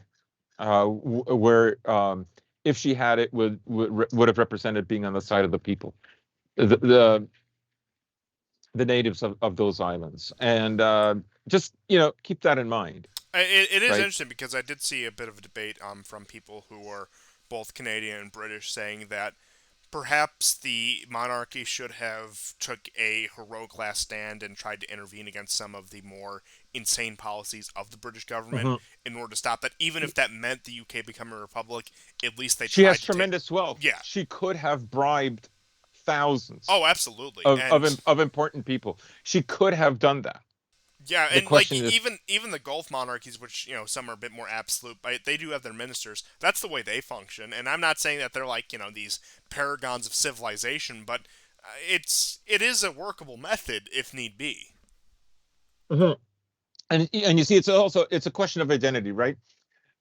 We know that the British played a role in stirring up the troubles that would eventually be the French Revolution, probably payback for the French monarchs supporting the American Revolution. Enlightenment and republicanism was strong in Britain as well, but in a way, keeping the monarchy is a way that Britain stops from completely free floating into the area where America is right now. Nonetheless, Britain is conquered by America, and this is why it's completely normal to have one of these illuminated digital uh, billboards outside of a McDonald's with the Queen, and celebrating a Big Mac meal. This commercialization, America really is like end stage civilization because it's so commercial and materialistic. It's when a civilization has gone past its sacred, it's already gone through that period where it's criticizing its entire past, and it tries to redefine itself on rationalism. All civilizations do it. And Yeah, Britain especially for a is like, nation that is mercantile as America, for lack of a better word, like that only gets taken to the most extreme. right. And you see with France what kind of upheaval there was, how many revolutions there were. And it really, it eventually, after France succeeded the Spanish as a dominant European power. Um, it was eventually in this kind of one last brouhaha that was the first French Revolution and Napoleon, that afterwards it was completely ensured that France was uh, it was done. It was never going to be uh, a world leader, the leader of Europe anymore. The It was going to be a traditions, subordinate of the British from the Franco-Prussian War onwards. right, right, and it had to in order to deal with the Prussians, but that was it for itself, right? It was too much turmoil within its society.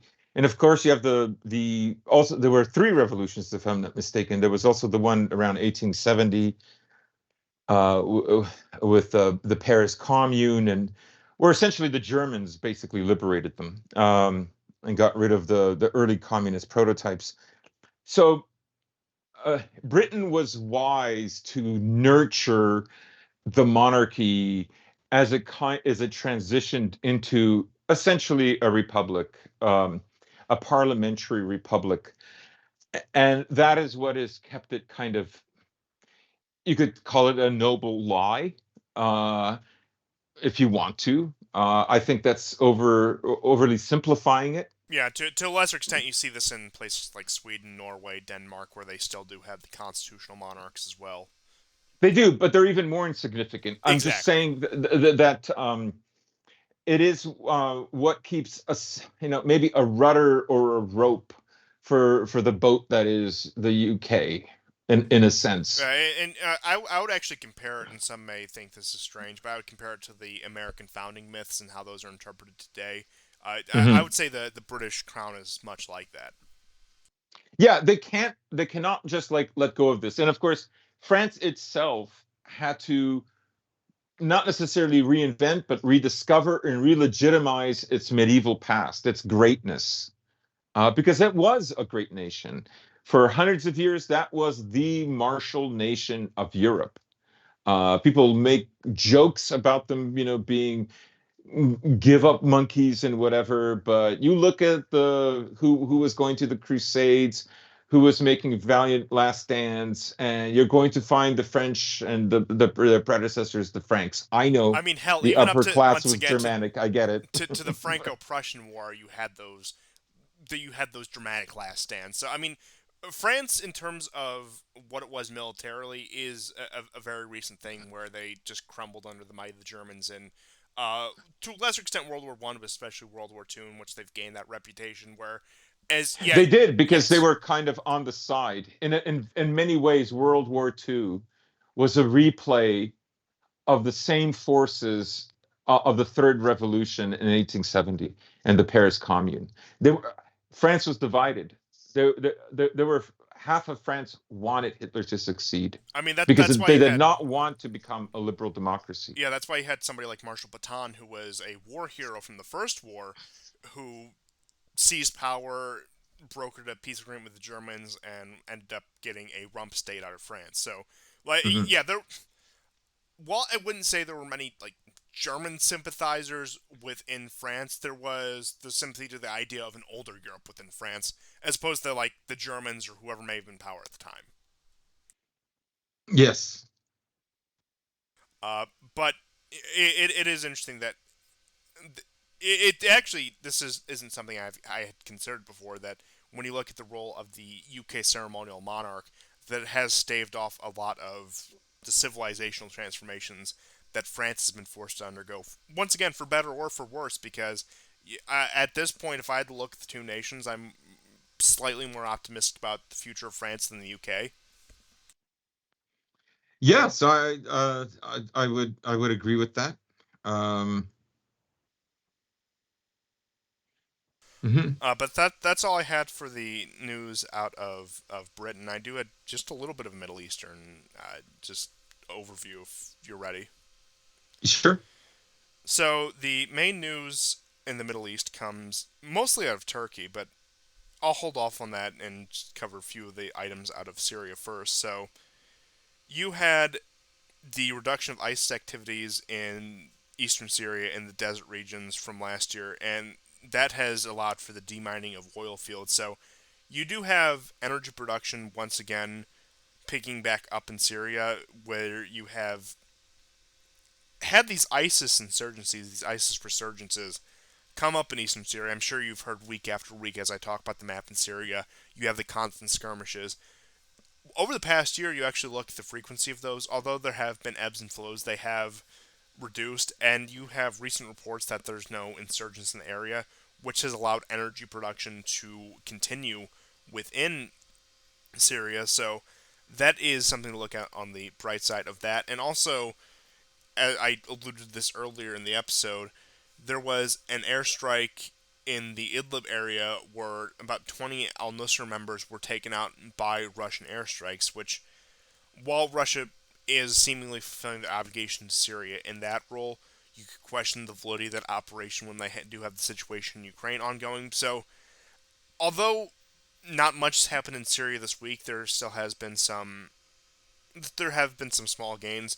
Turkey continues its pull out of the country, it continues to withdraw forces. Now there were some setbacks. There was some resistance in Idlib, Hmm. which I can only imagine that these groups have been abandoned. That they do view this as a survival situation where they are forced to fight. They are forced to punch out because their main sponsor has banned them. So it is expected to have, once you, of course, cut the head off the chicken, it's going to spasm a bit, as it were, which is what I would attribute that to. You have news out of the Gulf where the Yemeni authorities have accused the Saudi-led coalition of seizing a diesel shipment bound for Yemen, and that they had UN approval to do so. So you have the situation in Yemen, which has mostly pacified. coming to a bit of a head, a bit of a diplomatic dispute, as Saudi Arabia seems to actually be divesting its resources from the country in terms of the war effort. You have the Prime Minister of Lebanon and speaking to Iranian officials in order to secure an energy agreement. So, Lebanon, which of course has been in a very tight situation in the past years, especially after the explosion of the port in Beirut 2 years ago, it does seem that they have negotiated a deal with Iran to alleviate some of that burden. And perhaps while Russia is sending its energy to non-Western countries while it's striking up deals with non-Western countries, it may find another avenue to ingratiate itself in the Middle East by striking up an energy deal with Lebanon, especially as the situation with Syria does stabilize and they can create a more integrated unit within the Middle East, so to speak, where they can start to pacify these situations. I remember an article from 2018, I believe it was Foreign Affairs, Politico, one of these rags actually said that Putin is the quote-unquote kingmaker of the Middle East, so we've seen that happen. We've seen Russia-Saudi deals. We've seen Russia deals with the Gulf states. We've seen the Russian-Iranian deal. So the energy crisis in Lebanon could be yet another avenue to alleviate that situation. But thus far, they have turned to Iran, which Lebanon very politically divided. There's a lot of factions that are very pro-Iran, a lot of factions that are very anti-Iran. You had airstrikes at the Damascus airport coming from, of course, Israel. While the Damascus airport is in operation, once again, you have to remember in Syria, a lot of the fighting within the core territories has stopped, and a lot of the fighting is taking place in the fringes, whether that be in the greater Idlib area, northeastern Syria, or eastern Syria near Deir ez-Zor. That's where the bulk of the fighting is taking place now. So, once again, you have Israel conducting the kind of operation that you would expect out of them. As I believe I called it, the very impotent actions that they take while knowing that they've more or less lost in Syria.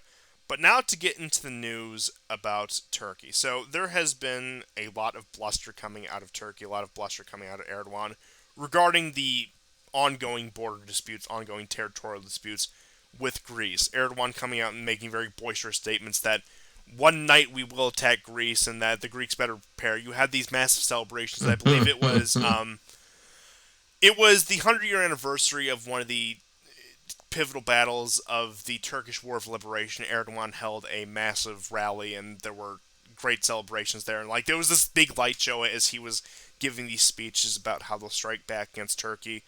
They're beginning to move some military units to these demilitarized islands. With that being said, you could see a flare-up in the Cyprus situation, but I wouldn't attribute too much for it for the time being. Of course, you have the pullout of Syria right now, which didn't really give any result. Erdogan's popularity is still a bit on the rocks. He still had that economic situation, while not as bad as it was, still unresolved, so he does need some sort of internal boost. So stoking up old ethnic flames is always a way to do that. I doubt we'll see any serious Turkish action out of this because whatever demands Turkey has, NATO, in a desperate attempt to try to keep Turkey still somewhat on their side, will pressure Greece to give in to some of the demands. And so you won't see any conflict out of this for the time being while NATO is still in this current situation. It's not a priority right now. Turkey won't attack Greece. It really doesn't make any strategic sense for them to do so for the time being. So it's, once again, mostly just bluster. And these are a bit of old statements, but Erdogan had said regarding the Aegean Islands on September 3rd, so the weekend before this one, that your occupying of the islands does not bind us. When the time, the hour comes, we will do what is necessary. So, once again, a lot of rhetoric coming out of Turkey. They're likely at this point trying to extract more concessions in the West. How can we get more monies? How can we get more F-16s? How can we get more whatever? So you'll have the U.S. or France step in and say, let's take it down a notch and then give Turkey whatever it wants. Which, I mean, that's clear what they're trying to do. Turkey, for the time being, as I said, does not have war aims. They're not going to risk an inter-NATO conflict at this time. Maybe the situation with NATO really deteriorates over the next decade. We could see some skirmishes between Greece and Turkey. But even the Turkey-Cyprus situation is not going to flare up in any time in the near future, I can say for certain. Mm-hmm. Yes, there was a hit on. I think he's former ISIS, but he's not. Like he's in an Al Qaeda affiliated group, and the Russians took him out with 20 members. It was this bus, what looked like in a very sort of semi-desert-like condition, in an orchard by the side of a road. Uh, Obviously, he was being followed the whole time. They got in the bus and after exiting a car, and that's it. Toast. So I know there were some attacks on three Syrian officers who were unfortunately killed this week. Uh, I think a partnership with Russia and Turkey is the only, is maybe at the moment the best avenue for a possible peace, or an extended peace in Syria. And extended, I don't mean time, I mean regions. Um, America will continue to steal oil and wheat from Syria as long as it's the world hegemon. It will never, never, never stop until it gets what it wants. Well, of course, they're trying to milk whatever they can out of the empire while they still have the empire, and that means plundering from Syria. In which, can you guess where most of those resources from Syria go, much like Iraq? Don't they go to To our Kurdistan? greatest ally. Oh yes, Israel, of Yeah, course, of course. naturally. I mean, that's what this I entire thing. mean, they go to the Kurds, and then the Kurds sell it to Israel. That's why the Yeah, Kurds yeah, and the Israelis are very close. just those two oppressed people. I'm sure you've seen the map of Greater Israel, and then everything I believe west of the Euphrates, east of the Euphrates, excuse me, will go to the Kurds because they've been such a faithful ally. Well, I have to say the Kurds at this point. Well, I mean, that's a good question. Has Ukraine supplanted Israel as America's greatest ally? I wouldn't say so. I would say Ukraine's the second greatest ally. They've certainly supplanted Saudi Arabia and the Kurds because had Israel been attacked in a similar fashion to Ukraine, for example, if, say, Egypt or whoever did anything, you'd have American boots on the ground. Ukraine were still hemming and hawing about, we're still sending aid, but no doubt you would have seen a direct military response. And of course, the situations aren't one for one, but America would invest far more in bailing out Israel than it ever will in bailing out Ukraine. Now, recent Mhm. recent figures show because of the conflict in Ukraine, Ukraine has gotten more money. But believe me, if they were both in amidst a conflict, Ukraine would get magnitudes more than Israel would get magnitudes more than Ukraine ever would. Let's not make any bones about that situation right there. So I agree with you. As long as America has the ability to, they will plunder whatever they can from Syria. And ironically enough, like most American wars, even if you want to go for the hard imperialist standpoint that aren't our people have the right to take it because we're stronger, blah blah blah blah blah. Number one, it's not going to the people. Number two, we're spending far more than what we actually get out of it to take those resources, which is why they're going to places like Israel. We're doing their bidding, as I'm sure none of you are surprised by that. But that is all I had for the Middle East. Aside from there is once again the possibility of JCPOA talks continuing, and that Mhm. nothing of any great progress has come. But of course, negotiators on both sides have said that they have interest in continuing the talks. So just to let you know that apparently that is still ongoing. That is all I had for the Middle East. I do have one, let's just say, less serious story that I do think, okay, on the surface is less serious, but I do think encapsulates American foreign policy that I hinted at earlier. Where, let me get the exact headline here, that the Biden administration is going to lean on foreign nations to ban the quote unquote conversion therapy of LGBTQ CIA youth. So, a lot of people, a lot of the people who aren't really plugged into these issues are surprised why we're using our diplomatic force for such a thing. And for those of you more in the know, which I imagine is virtually all of you watching this, and of course you co hosting the show with me, that this is American foreign policy post 1945, and even arguably before. And that the whole conversion therapy for the LGBTQ CIA thing is just what's in fashion now. In World War II, well, directly after World War II in occupied Western Germany, it was pornography. It was making sure the German people can watch pornography. In the 1970s, it was making sure pornography stems any revolutionary activity in Portugal. And you go through these things. I mean, of course, that's more Israel, but they did the same thing in the West Bank. But they will pick up on these pet issues. They will pick up on these things, whether that be, and of course, it's always some form of deviancy, whether that be pornography, whether that be the LGBTQCIA XYZ sort of thing, and they will push these things on nations that they want to subjugate. So a lot of people were shocked by this. This is the most recent push, but what it particularly said was, let's just say, the LGBTQCI youth. So they really want to ingrain this. They want to go deep into the populations and start at the ground level, like much like they're trying to do at home. They're also trying to do abroad. And you had discussed the statements by Macron from quite some time ago that the quote unquote wokeness was an American import.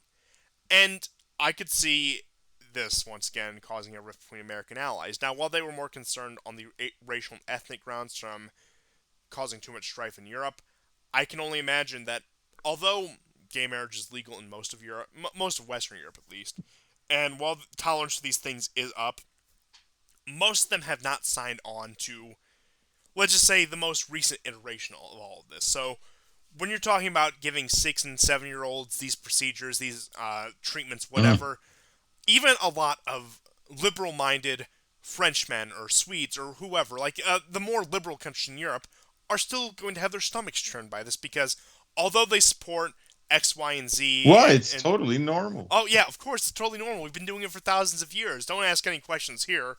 Also, I will say, Tucker Carlson recently did a one of like his special episodes on this that was actually pretty good. Regardless of what you think of Fox News, the mainstream media, I still think Tucker consistently puts out good content.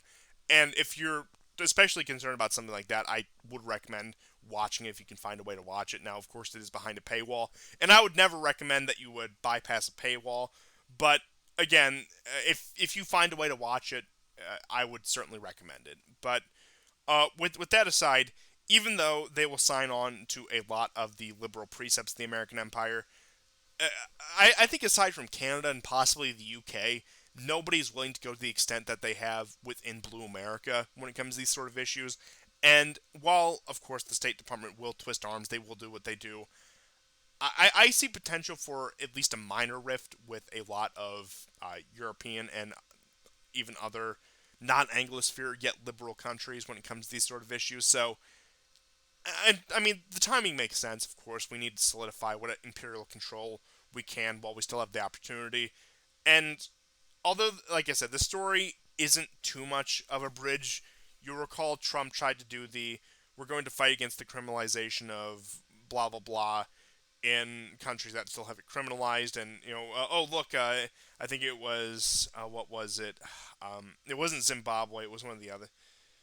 It was Botswana. I don't know why I got that mixed with Zimbabwe, but it was Botswana that decriminalized their stance on gay marriage, and it was a big celebration. I'm sure you remember the "boom, gay marriage in Botswana" meme that went around Yeah, yeah, yeah. about I about mean, three Trump four. did say he was going to make sure that gay marriage, because he's an incredible Christian, um, legal all over the world. That it was an imperative of America. Yeah, Do and this. that's the conservative stance. Biden's coming out here with the liberal stance. We're going to make sure the trans youth get their proper treatment in all across the world. So once again, although the story doesn't hold too much weight on its own, it is that general trajectory of the American empire. We're trying to spread our culture and religion by any means necessary, and unfortunately, this will make headway through the NGOs, through the State Department, and through the usual suspects. But like I said, although I do think that they can be ground down in supporting it, a lot of these sensibilities that exist within the Anglosphere, within the liberal parts of the Anglosphere,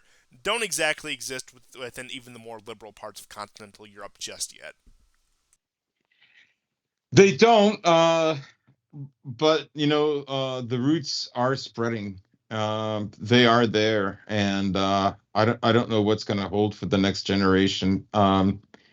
Most of these continental countries are so fixated on Russia that, like, well, we can take care of this later. They have like almost like an it's either an unbelievable lack of priorities, or they have I don't know, a kind of fixation which can't let them prioritize very well. But they're all going to get it. Like, they're all going to um, get subverted, because that's what it costs. And I mean, also, essentially they've said, better to be gay than Russian, or better to be gay than red. I don't know. Like, it's the opposite of the Lukashenko doctrine, apparently. the opposite. The um, opposite. Like, as if, like, you know, Russia sucks in Ukraine. Oh my God, Russia could take over. yeah, Like, which one is it? yeah. Of course, this double thing that goes on. Now, I do just have one more story in the similar vein where the UN had one of these will affirm reproductive rights votes within it, and of course, the U.S. voted for it, and disappointingly, so did Poland, which isn't too surprising, but Hungary also did vote for it, whereas Nigeria, Russia, and like a lot of countries that you would expect, voted against it. So that is a bit of a blemish on Hungary's record. It is a UN resolution, so it's not very meaningful. But on the contrast to both what I brought up previously and that story right there, you did have the Patriarch of the Serbian Orthodox Church present Viktor Orban with the Order of Saint Sava for his defense of European culture and Beautiful. Christian values, and that was at a monastery in Budapest, which is um, near the current seat of course, the office of the Hungarian Prime Minister. So, Like, uh, I know there was a recent vote in the UN for acceptance of gay marriage, and Hungary voted for it. Um, Now, I know people who, like, I'm sorry for lack of a better word, they're conspirators, right? Like, for them, this one little thing tells you that they have this incredible plan to subjugate you. Leaders don't have uh, balls to juggle and forces to counteract and play games and all that. Like, they don't have that. They just have this amazing plan to fool you. I mean, not that they don't have those sorts of things, but but they know after a how. certain point, you read too much into it. Right. They have these incredible plans that they're going to do, and it's going to look like they're on your side.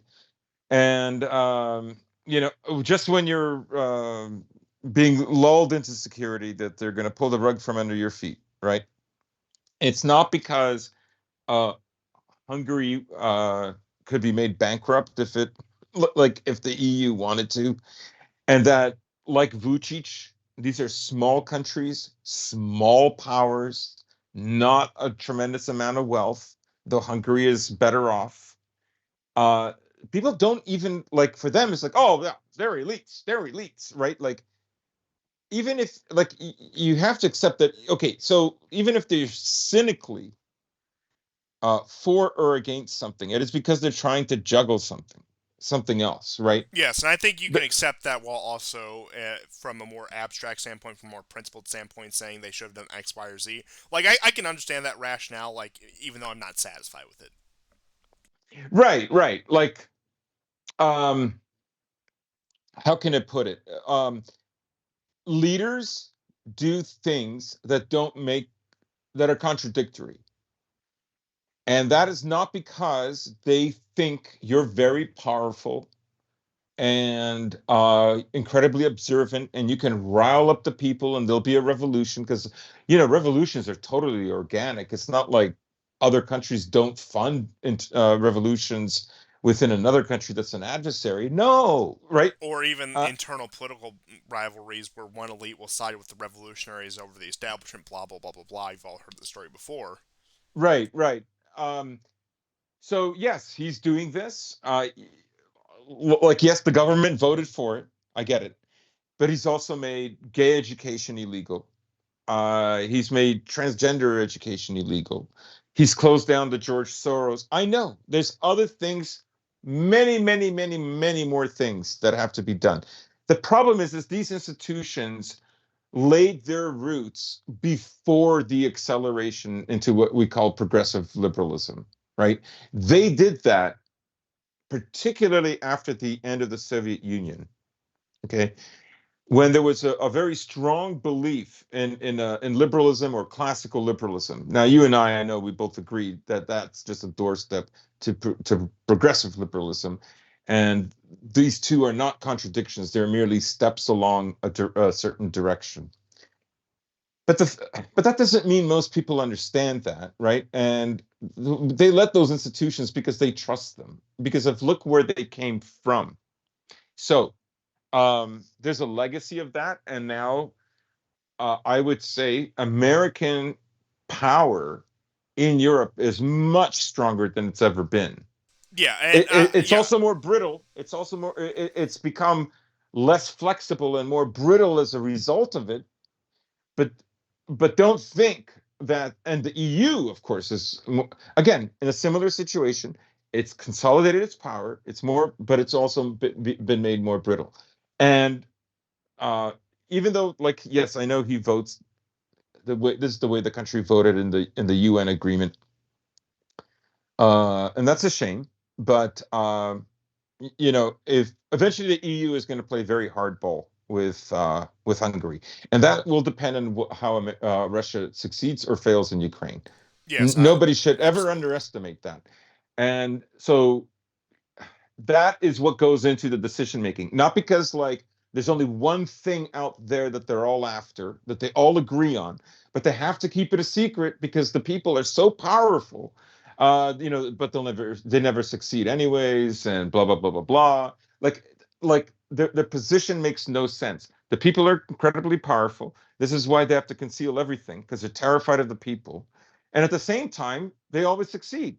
Yeah, and I would Like say just to sum up this situation that although Orban has been a bit of a renegade, although Poland to a lesser degree has had their moments of rebellion against the European Union, they're yeah, done now. yeah, oh yeah, I mean, they're gonna have to pick one or another, and I mean, we all know what side Poland's picking, but Hungary is going to be much more pivotal which side it picks. But point being is, these are the sort of things you have to do to stave it off. These are the sort of loyalty tests that you unfortunately do have to comply to. I'm not going to justify it, and if anything, I think this is a good argument for Hungary to run more towards the east and more towards Russia at that rate. Right. A lot of those things can't be done right now, right? Like you Yes, have to exactly. understand, like these are global homo shibboleths, right? They're there to help distinguish the regime who is friend, who is foe, right? And um, it's a way to reveal like who can be let into the club, as it were. Okay, there's enormous amounts of aid and money that's tied up in this. Uh, Sanctions are already placed on Hungary and Poland for these positions that they've taken. So a lot of people don't think through. They don't think through. Everybody's part of the same club. They're all having secret meetings. That stuff does go on, but it's not at the top level. It's not quite how you think it is. It's not like the opposite or mirror image, but the opposite, the evil twin to like decent society and the good people, the good little people. It's not it's not like that. There's elements of truth in that analysis, but it's not a deep analysis. And leaders, um, and this is sort of the hopeful part.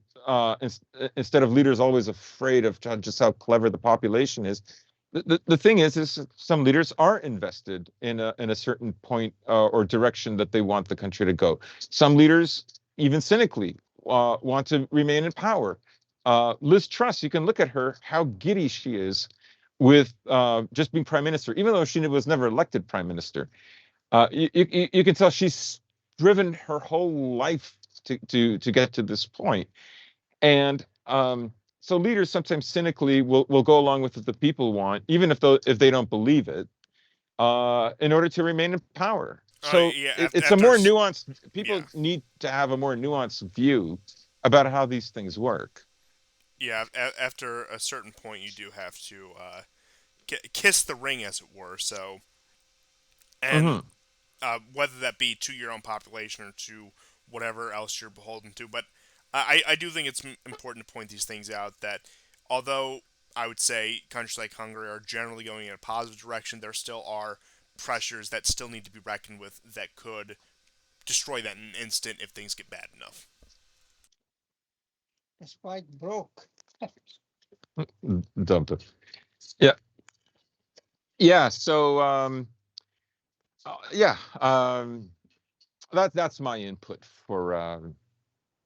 for that whole thing. I know I sometimes interrupt with these things. It's just that I have friends who it's literally taken me years for that to get them to look at things in a way that's more complex, You see, when we right? talk about these sort of things with GSP, what you need to understand about Slavs and Eastern Europeans in general is it reawakens these blood feuds that are just like sown within them from the time of their birth. Actually, like from the time of their conception, these centuries, millennia-long blood feuds are so.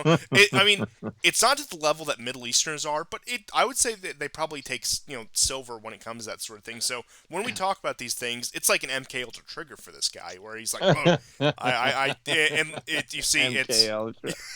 or whatever the Slavic version equivalent of that is. But that's what you have to understand about our good friend over here. That these certain things are just instinctual to certain people, and I almost envy it. I almost envy it, but I do just have a few news items to round out the show, so I do think it's worth saying. Mhm. As we're recording this will probably be up on the 12th, just because of the time we're recording this. But we're recording this as of September 11th, 2022. And this marks the 21st anniversary of the 9/11 attacks. Now, you'll recall last year we did a very extensive episode just doing a retrospective on what actually happened that day and the ramifications 20 years onwards. And that was about a month after the U.S. withdrawal from Afghanistan. And I do have to just remark today, from what I've seen, now it could just be because it falls on a weekend, particularly a Sunday, that I didn't see really any rhetoric come out of it. Now, of course, up until the withdrawal from Afghanistan, it was still a very fresh event because we were still dealing with the ramifications of that directly with the war in Afghanistan. Then you had the withdrawal, which was still fresh in people's minds, so it did hold a bit of a different connotation where it was a much because I mean, of course, it always carries a somber tone, being the commemoration of a massive attack, on civilians. Of course, that is with it, but the 20th anniversary, on top of the significant milestone, but given recent events leading up to that, had a very a certain tone to it. And I've noticed this year that it's gone by, and even people who want to exploit it for political narrative really haven't mentioned. Of course, there's been just the mentions. Of course, we remember today the usual stuff, but it doesn't seem like there's been any great outpour as you've seen in the previous anniversaries of this attack. In which case, I think that is a significant shift in American culture, something that has defined it for so long. This national trauma does seem to, I wouldn't say it's been completely put to rest, but we're seeing it fade into more of a historical memory rather than a recent memory, which I do think is worth noting. That's a great point because it's been 21 years, and I think I'll say this: anybody who was old enough to comprehend what happened that day, you know, let's say a 7-year-old kind of maybe understands some of it. But if you were an adult, if you were 18 and older, that really was the inauguration of the world that we have today. And for many of us who were adults when that happened, um, this was because I had no interest whatsoever in conspiracies up until this point. The only thing that led me down, that rabbit hole was the inability for me for weeks to shake the feeling that this was allowed to happen. I could, I cannot explain it. I couldn't explain it. I couldn't shake it. And I remember for a week arguing against it. And one night I met up with some of my friends who happened to be a few years younger than me. Let's say one was 9 or 10 years younger, the other one 12 or 13 years younger than me. And they were like, dude, are you serious? Like, of course this was allowed to happen.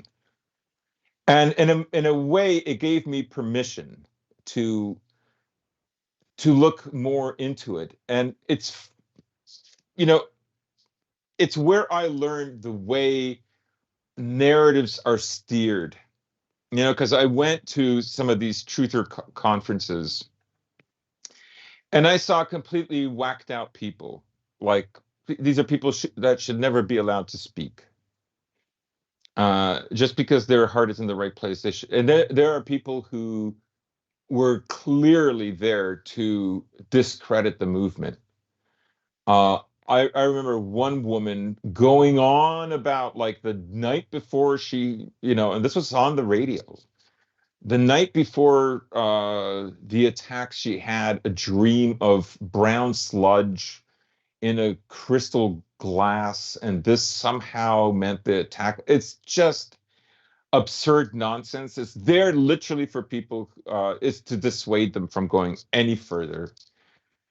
But if you pay attention to guys like Ry Dawson, who's done exhaustive, and I mean exhaustive research, he got FOIAs done for the policemen that had the first reports of the dancing Israelis, many other things. And he has been critical of guys like Alex Jones, documentaries like Loose Change, that he believes ultimately lead people that are very close, but he believes ultimately lead people to accepting arguments that essentially are there designed for you to lose. Once That's why again, he like a lot of the WEF stuff, it is bait. It's to trap you in while a lot of it is worth addressing.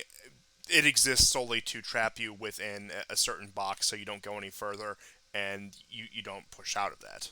Yeah. Now the World Trade Center number 7, of course, it is still like a smoking gun because there is no way they planted those, demolition bombs into the complex the morning of that these attacks took place. So obviously they were there for a very long time, and uh, what the question then is not like uh, why did they have to lie about it, right? Like, or even better would be, why did they have to do it during the attacks? Why couldn't they have done it before or after? This is something that can easily be postponed, right?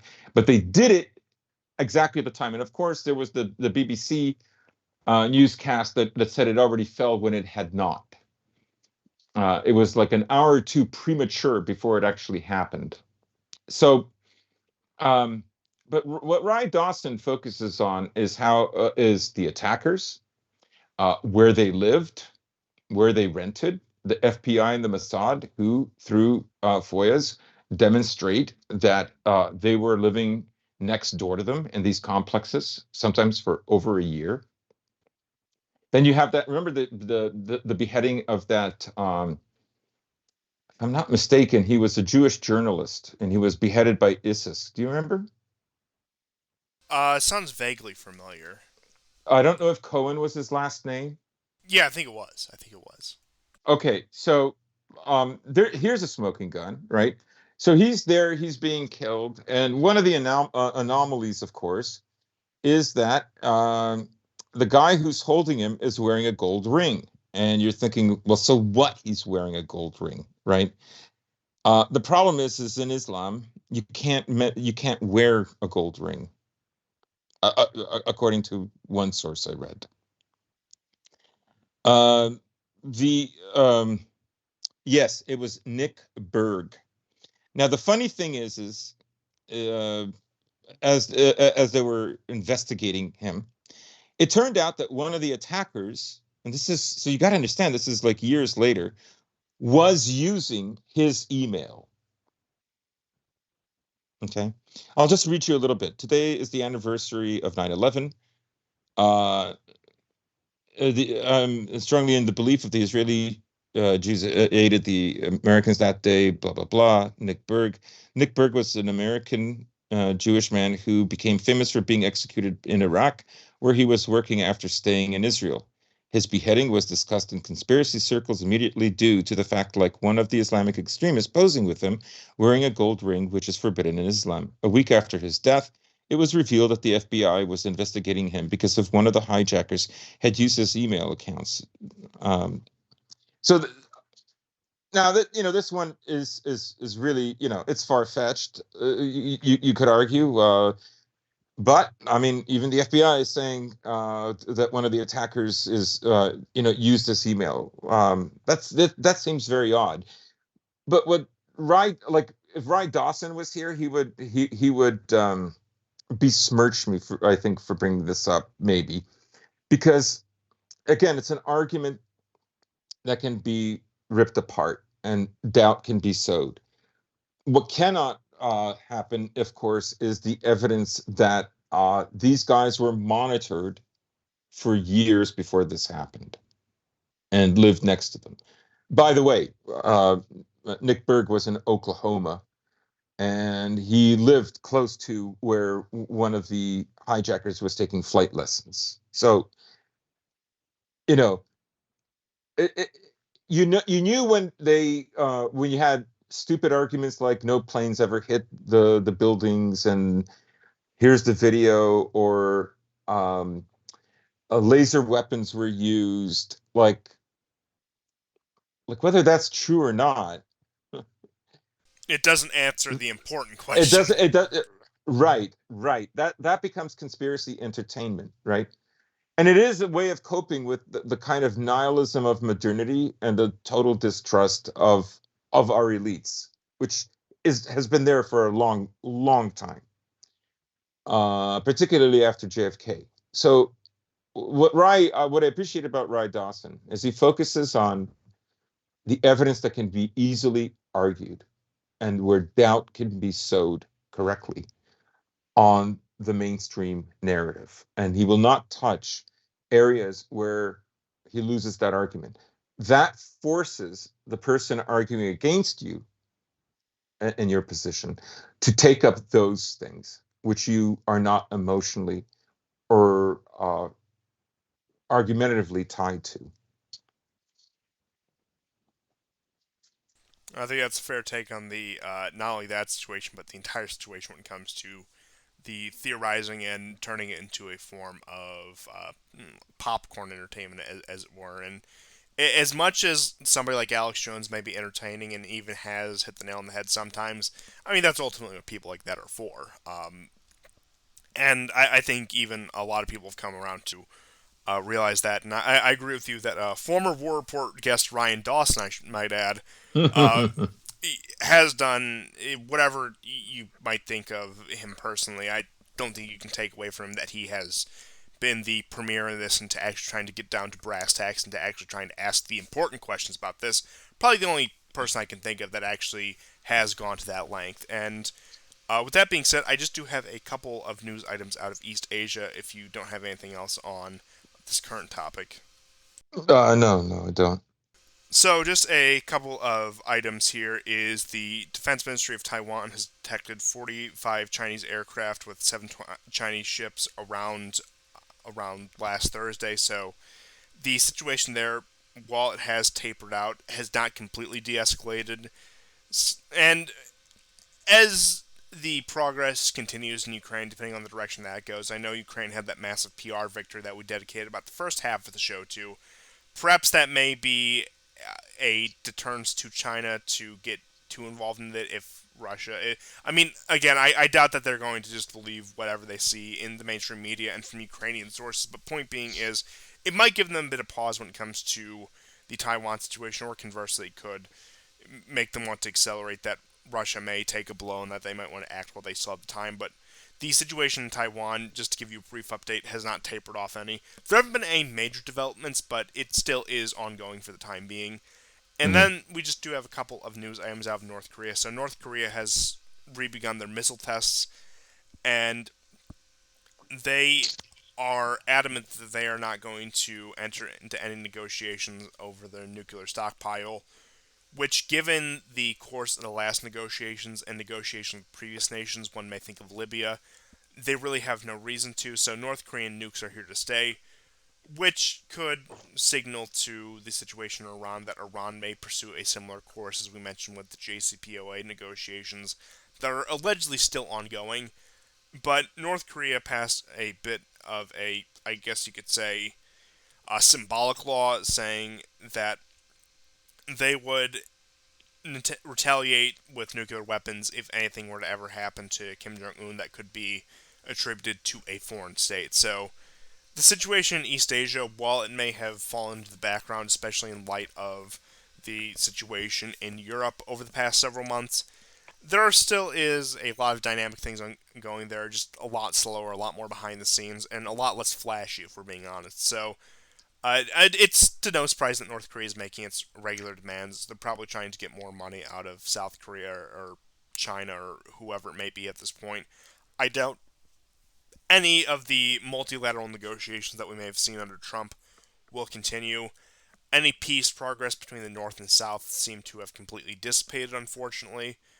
But that's a situation there, and the situation in Taiwan remains calm yet unresolved. So that's all I had for East Asia. Unless I missed anything, unless you have anything else you'd like to add, I can go ahead and wrap up the show. No, that's all I've got. So thank you for everyone for tuning into this very extensive episode of the War Report. We covered a lot of ground today, and hopefully by the time this airs, it won't be all outdated. But that's the risk you always take when you do these sort of things. So just to just to clarify once again, this is all recorded on the afternoon of Sunday, September 11th. So just going forward from that, this will premiere on September 12th. So any information we might say that has been disproven or outdated, there's your context for it. So at the time, it may not Yeah. have been. So thank you for everyone for tuning into this episode, and goodbye. Goodbye and take care, guys.